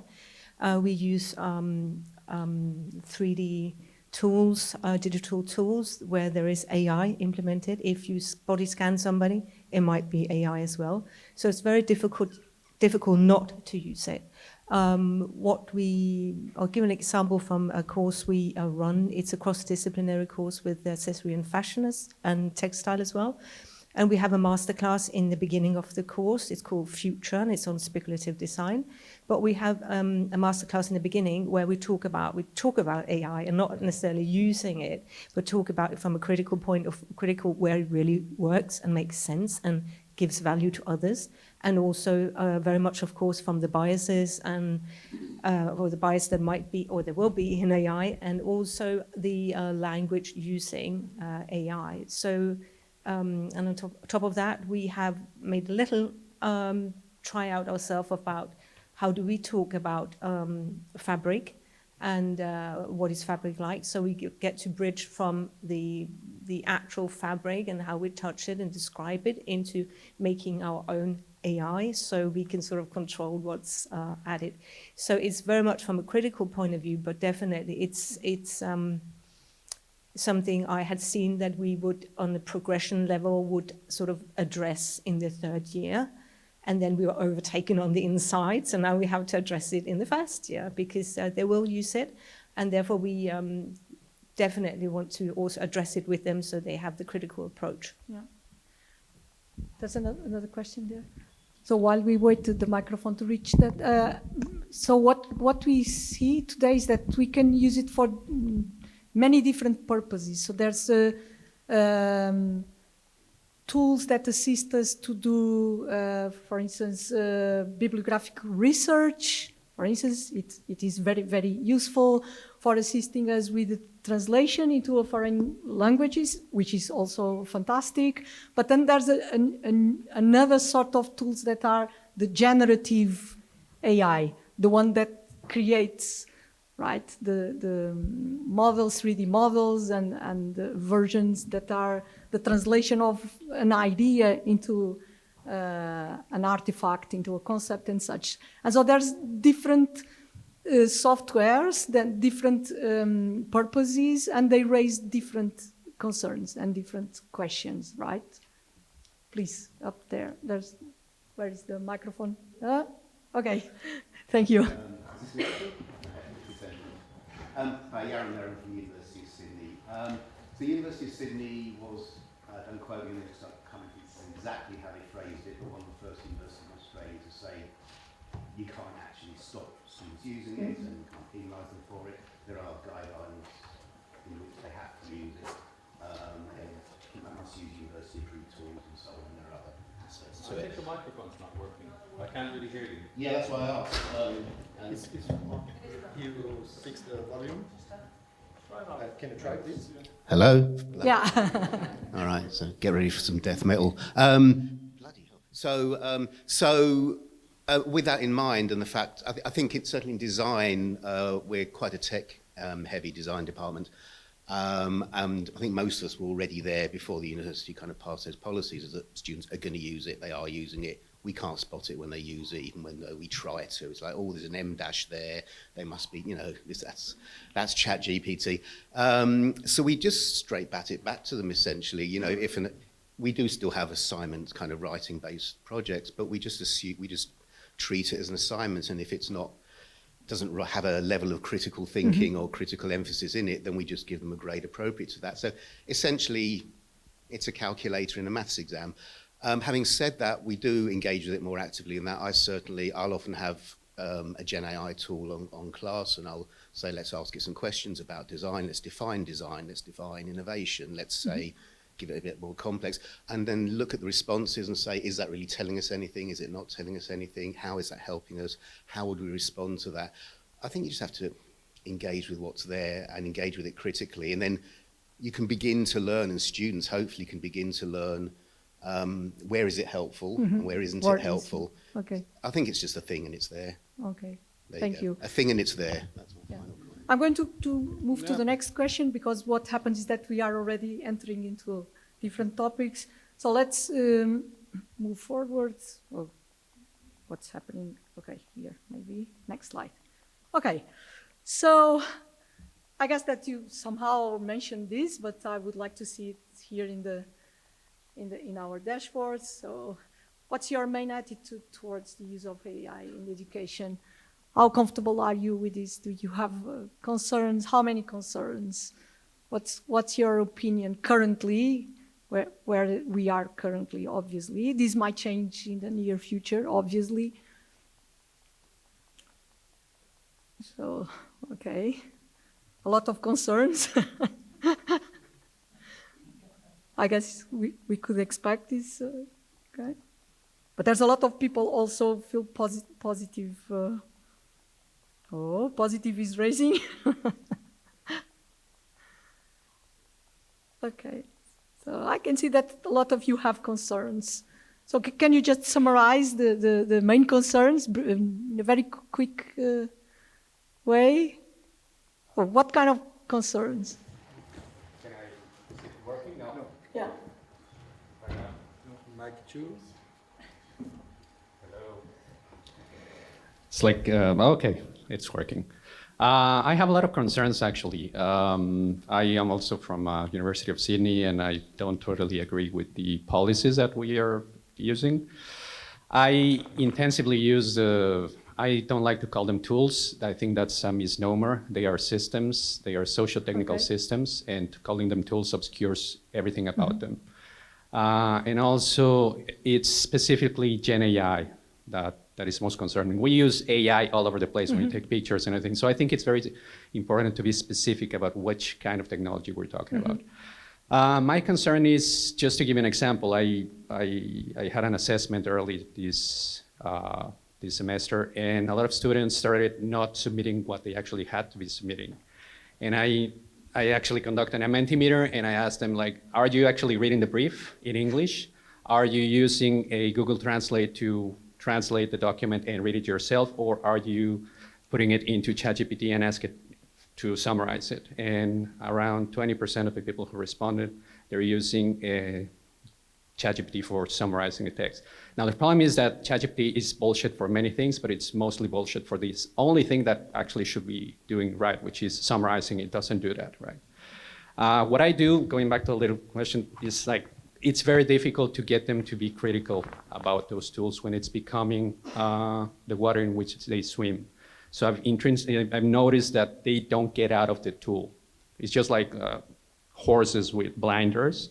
They don't even go to Google anymore. It's just like they just constantly have ChatGPT open, and it's become like the default thing. So that's why I have concerns. Yeah.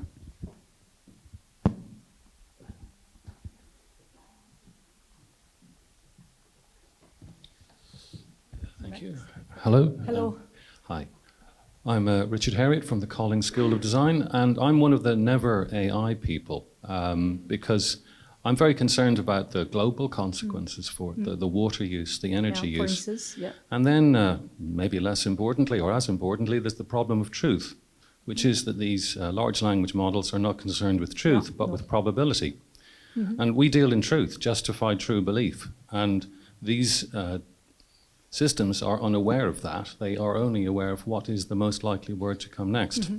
So it's extremely troubling that in a business like ours, where we're concerned with truth-seeking, we are turning over that capacity to find truth to digital programs which are unaware of what truth actually is. And then there's the fact that all these devices that we've introduced to make us make our life easier makes us worse at things. So spell checkers make us less aware of spelling errors, and Google Maps makes us less aware of where we are, and calculators make us weaker at doing math skills. So I've got a lot of serious concerns. And then finally, there's the ego thing, which is that if I look on the internet, I can find that libgen was used by Llama in order to generate its large language models. And my work is amongst all the other huge amounts of work that have been taken for free in order to make Mark Zuckerberg a little bit richer. So there are lots and lots of concerns. We really need to be very aware of the fundamental physical consequences of AI, the consequences on our cognitive capacities, and then lastly, the ethical concerns about who it is that has to look at the programs and to train them. People who are daily exposed to images and text of slavery work. Horrific brutality. So I find it very difficult to accept that there are people who are not deeply concerned like this and would rather run away from it and make sure that it does as little harm as possible. But I'm not very optimistic. No. Thank you. There's other concerns like authorship and cheating and things like that. That when I debate this with my colleagues, it always comes to the table. Those topics. Please, Daniel, yes. Hi, hello, hi. Dan Buzzo. I'm at Code University of Applied Sciences in Berlin. I actually teach a course called AI for Designers, where we look at AI and try to help students understand that this is not a thing, it's a field of study with many, many separate pieces from computer vision to expert systems, speech to text, text to speech, which are all available materials that designers should know about and understand how they work. And when we come to what we're talking about here, large language models and generative AI, I can only echo the previous speaker's points, is they're almost no use for anything, particularly large language models, because they're not deterministic. There is no I doing a lot of I in AI. And this is a challenge to get students to understand, because this is fueled by a multi-trillion-dollar investment bubble in Silicon Valley. That is, when talking politically at a small p, and Silicon Valley has a very large P in politics, in the small p, this is a right-wing fascistic technology from my perspective and my personal point of view, which is about generating answers without needing understanding or expertise that can justify something. But also the data that it's trained on not only is stolen, but is moderated and cleaned by thousands of traumatized, poorly paid workers, that is consuming petawatts of electricity. And the training data is biased. Even if you build your own models based upon the training data, if you ask for a picture of a doctor, it's going to give you a very specific gender and a very specific color. And that's baked in. And this is a real challenge to explain to our students that it's only simulating conversations. And all of the marketing and the push to push this into education ignores all of that. And I'm really, really concerned about the rush to have these conversations of how should we, rather than why should we. Exactly. Yeah, fantastic. Yes, please. May I just one small one? Yes, of course. Juan de la Rosa, University of Illinois and Universidad Nacional de Colombia. So adding to what my two previous colleagues were saying, I think that the other concern that I have in that is that design is not about the most probable scenario. but the preferable, right? Or the preferred. And that preferred means human intention.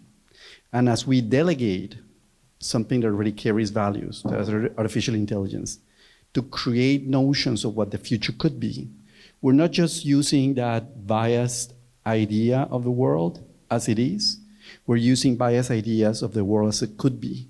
That is very dangerous for design because it doesn't allow agency. So I constantly ask the question of like, where's that data coming from? Who produces that data? And going further than the idea that is stolen is that there are communities in the world that do not have access. They're not producing content, so they're not involved in the conversation. So whatever is being produced, whatever idea of the future is produced through artificial intelligence is already excluding a lot of people from different parts of the world. And if you ask this to someone who is not us working in academia, who can afford this conversation, if you go to companies, they're done. They're not even having this conversation. They're pushing. So the agenda of pushing AI is an agenda of companies who want basically something that can solve the issues without paying an extra dime. Exactly. So it's very concerning. Okay. Thank you so much. I'm going to move to the next question, so we have time. Maybe the topic will come again. So, can you just describe in one word or two your overall opinion about AI in design education? So we can just generate here a word cloud. So just give me one or two words. The press. Oh, fantastic. Okay, good. Okay. Future enabler. That's fantastic. Ambiguous. Oh. Ambiguous is growing and growing. Opportunity. Yeah, it's true. It's opportunity. I will share these results later on so you can have them. It's interesting to see. That's fantastic.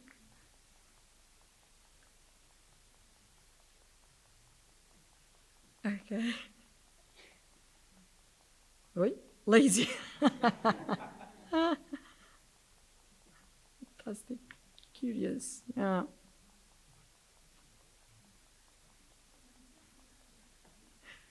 Yeah. The other day we were having a kind of a debate like this one, and it came an interesting concept came into the discussion. I don't know if you are familiar with, I guess so, with the Ivan Illich concept of. Oh, now I'm missing the word. It's a convivial tool.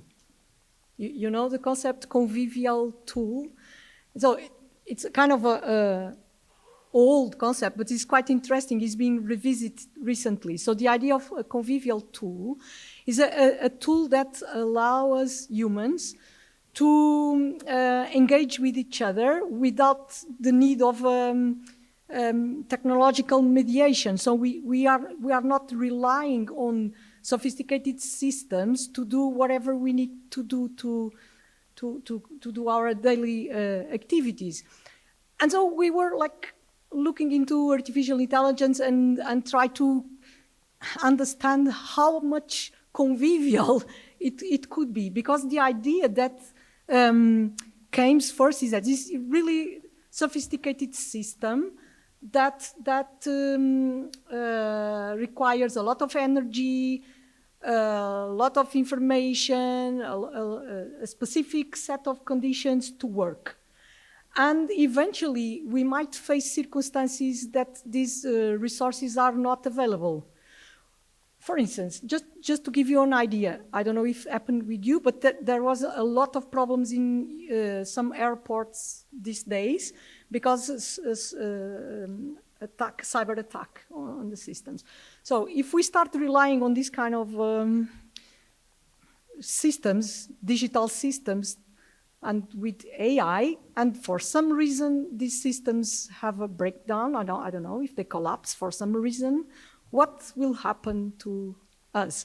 And they said they had to cancel a lot of flights because they were doing manually the check-in, and so they have to stop the people going to the airports because they could not deal with that fast enough. So what happened? And then I realized, for instance, there's critical failures. I remember one case in UK. I don't know, people from UK might remember that, with the post office. There was a law, how do you say, people were accused of fraud because the software raised doubts about money management in the post office, and the people were persecuted, and they went to jail, I guess, and they later on realized the software had a bug. But when they discovered that, some people spent some time in jail, and others even committed suicide because they felt like shamed. And they could not reverse the impact of this bug.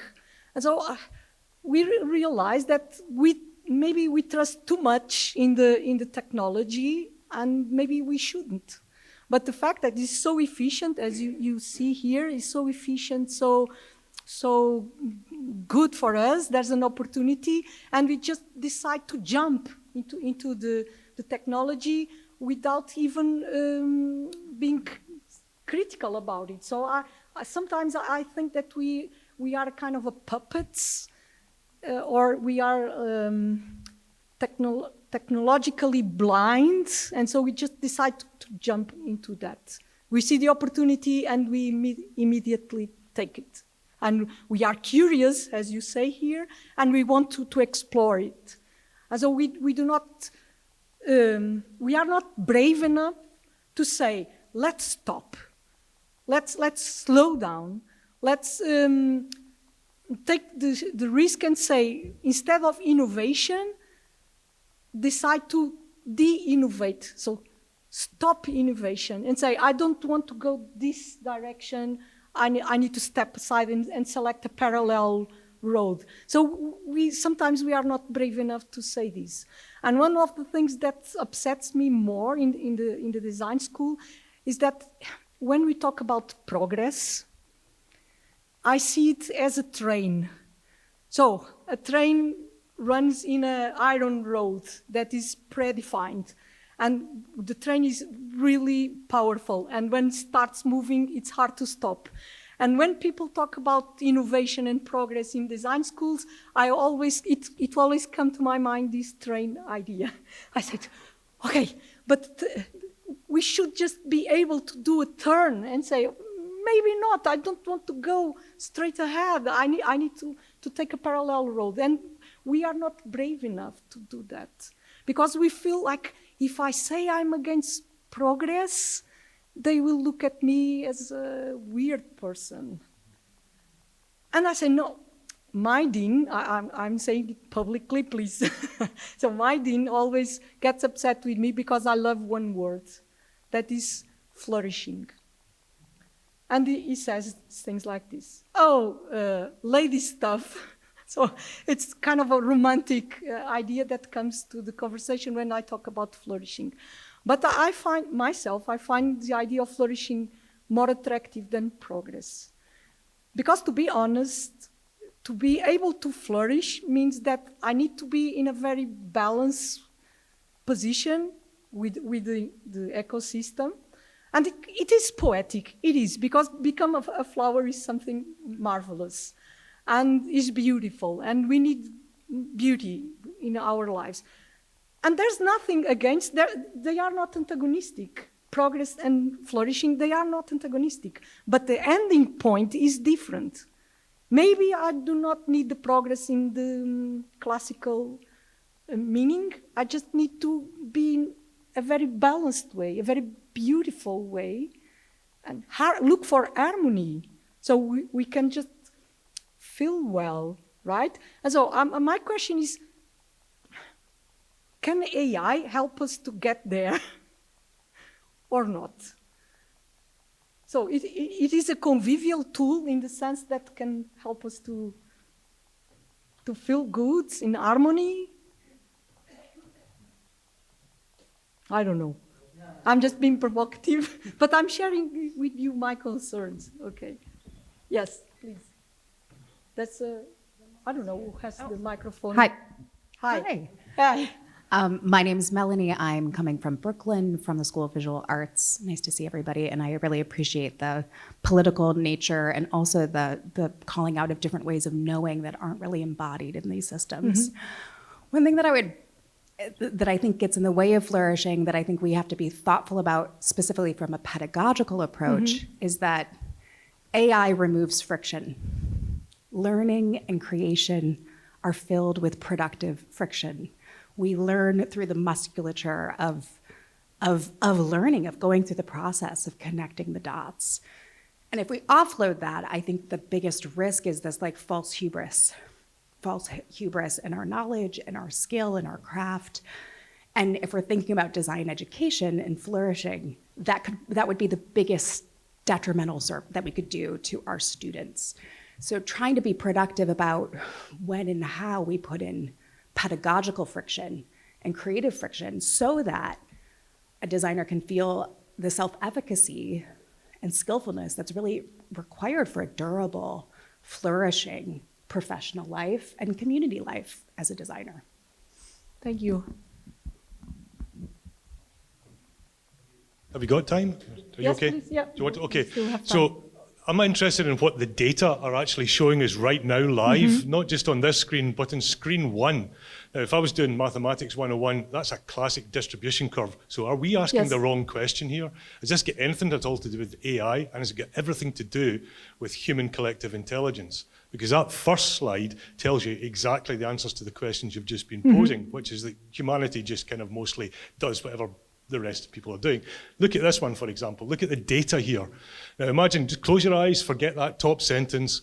What is or who is this word cloud describing?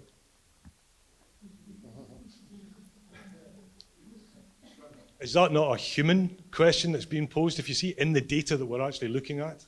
Does that make sense? Yes, So are we asking the wrong question about Maybe. AI and asking, how many humans would pass the Turing test? Should we actually look at the opposite end of this? Yeah. Wants to head on this? Yeah? Yes. I've already spoken before, so I'm going to make this very, very quick. I thought it was very interesting that you used what's referred to in the UK as the post office scandal as a lens to view this now. The main thing about the post office scandal that made it a scandal is that thousands of post office workers who ran local post offices were prosecuted and imprisoned, many dying in prison, many committing suicide, based upon evidence that there was fraud from the computer system. The scandal is that after there was an inquiry, after a decade, it was shown that the manufacturers and the post office management knew and lied under oath in court that the system was okay, and they knew that it was producing spurious reports of fraud. And people committed suicide and have their lives destroyed to protect their profit. That was the real scandal underneath. And I think that as a lens to look at what we have coming from Anthropic and OpenAI and Elon Musk's companies is an interesting lens to look back at the history of unfettered finance in technology. Yeah. There's you are aware of the European Union AI Act. So one of the topics there is that it needs to be transparent. So transparency, that is one of the key topics. So we are aware that the coding and the data sets, they might be biased, and the algorithms might also bias the results. And so one of the pillars is that it needs to be transparent. We need to understand the data inside and the algorithm, what the algorithm is doing. So to try to prevent this kind of situations. So this critical topic. Okay, let's go move forward, or we won't have time to go through. Okay, someone mentioned here that there's inequalities on the access to technology. So not everybody has the money or can afford to buy the licenses or to have access to these sophisticated systems.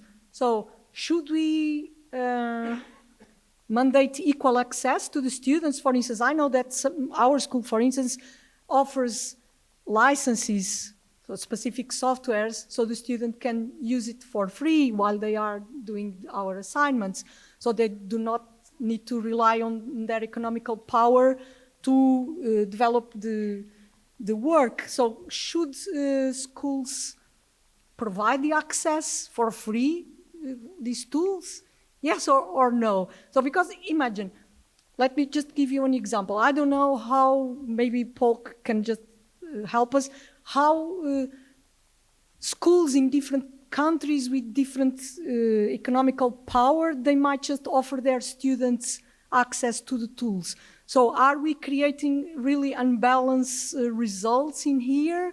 So maybe students from rich countries have more access or easy access to these tools and might come up with better results than others in other locations, in a different geographical locations in the planet. What do you think about this? Is this raising inequalities or what? I'm concerned with this because it is something that is external to human capacity. So the students cannot just do the same thing if they do not have the tool. Yeah. Okay. I'm going to be quick because he needs to talk to. Just to give an example, when I flew here, I was on the Qantas check-in thing, and because I was flying economy as an academic should, I had to deal with the machine. The business people were dealing with people, and this is kind of a thing that we should keep in mind. These tools, with huge quotes, are going to be for the poor people. Human contact is going to be increasingly the Good thing point. that is for the wealthy and the people who benefit from that. And again, I mean, one of the first questions in Paul Eckert's presentation is like, how do you implement that at large scale?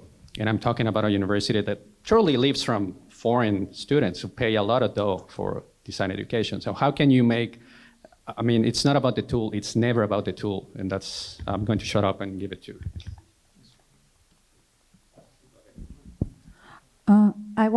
I'm Sucharita. I'm from the other design school in India that Paul mentioned.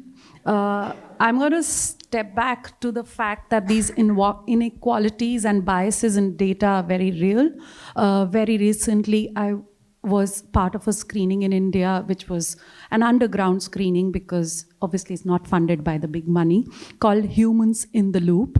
And it was showing how there are click farms in Jharkhand, the place where we are mining, where Vedanta finally won against tribal leaders and lots of people were killed. That's a separate story.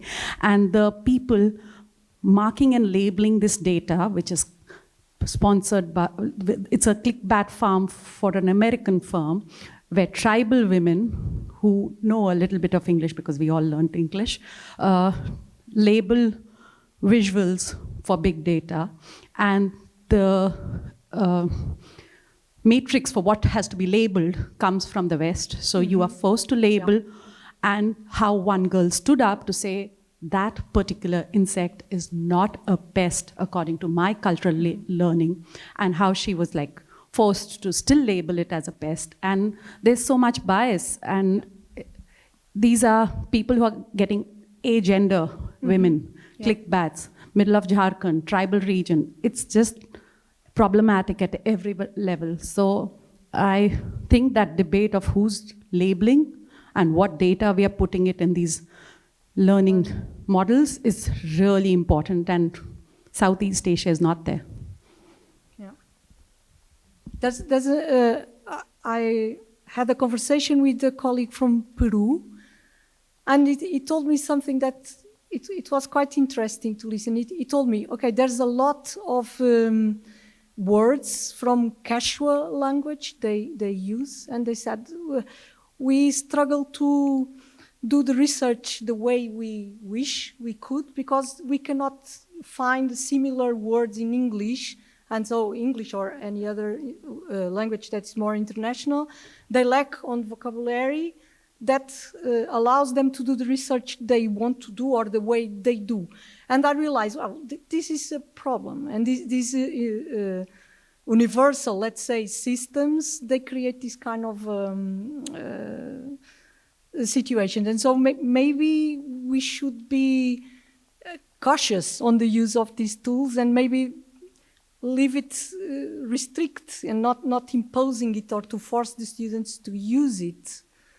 So I don't know, this raises lots of tricky concerns that there's no single answer, I guess. We cannot just say it should be this way or that way. I think the best thing we can do is just to engage in these kind of debates and assess it in real time, I think. There's one more question and you need to move because we just have more 5 minutes. Can you? Oh, yes, okay. please. Thank you, Emily, for setting up the discussion. I thought I was alone and I feel less lonely given the overall opinions we heard so far. Regarding AI in schools, we have to realize something very important. The systems right now are not profitable at all. They're operating at a deficit of millions, if not trillions of dollars. So every time you say, hi, ChatGPT, help me find X and Y, somebody in Silicon Valley loses a lot of money. So it's not profitable. Having said that, I think the plan is, because they have a plan, is to stick it into schools via licensing. That's one way to make it profitable. Make it mandatory in schools, and then suddenly they earn a lot of money every year. It's like a rent, and rent money is something Silicon Valley really, really likes. So I completely agree with what Rodrigo said. In the future, elite schools will be AI-free. Yeah, sure. This is a prediction. Yeah. That's what's going to happen. Yeah. Thank you. Okay, let's move to the next question. No, because we are running out of time. So what is the role of AI in the future of design? So this is not working, really? It is, no. There's no options here. Well, what happened? Is a text, yeah, okay. This is an open-ended question, not okay, communicated in conversation. Awful lot. Yeah. Facilitate. I don't know. Okay. Fair enough.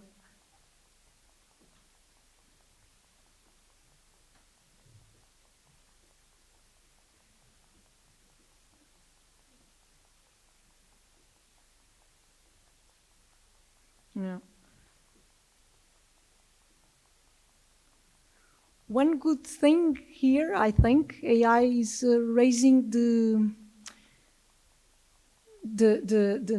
awareness that we need to reframe what design is.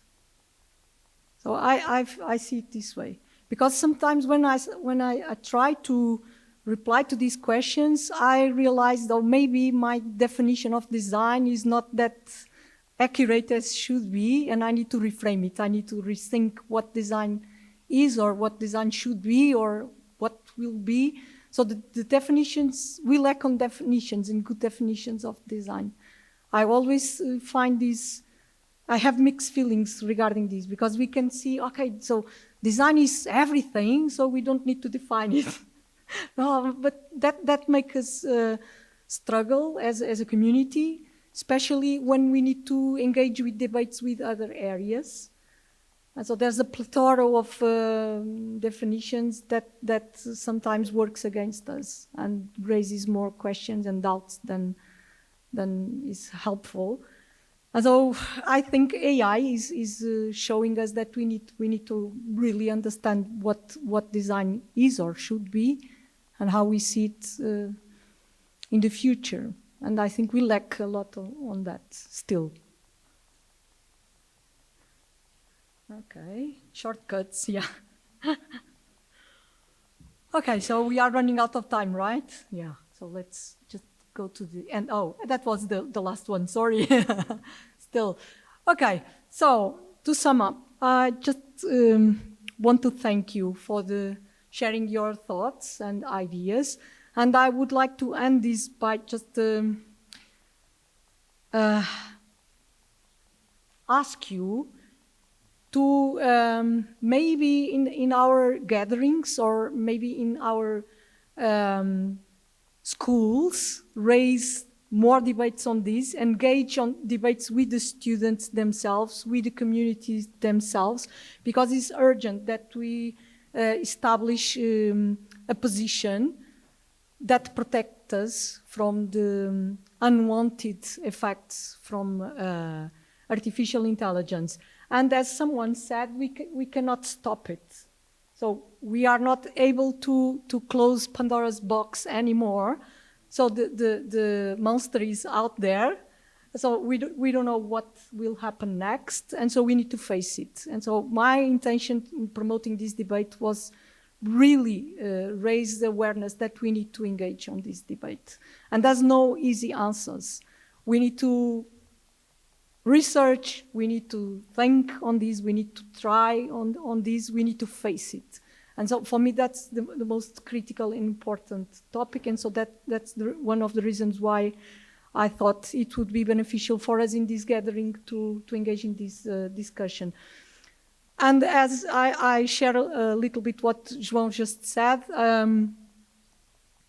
my feeling is that we will soon discover that we are better without artificial intelligence in our lives, but we will not be able to escape from that.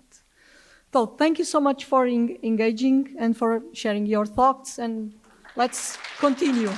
Thank you.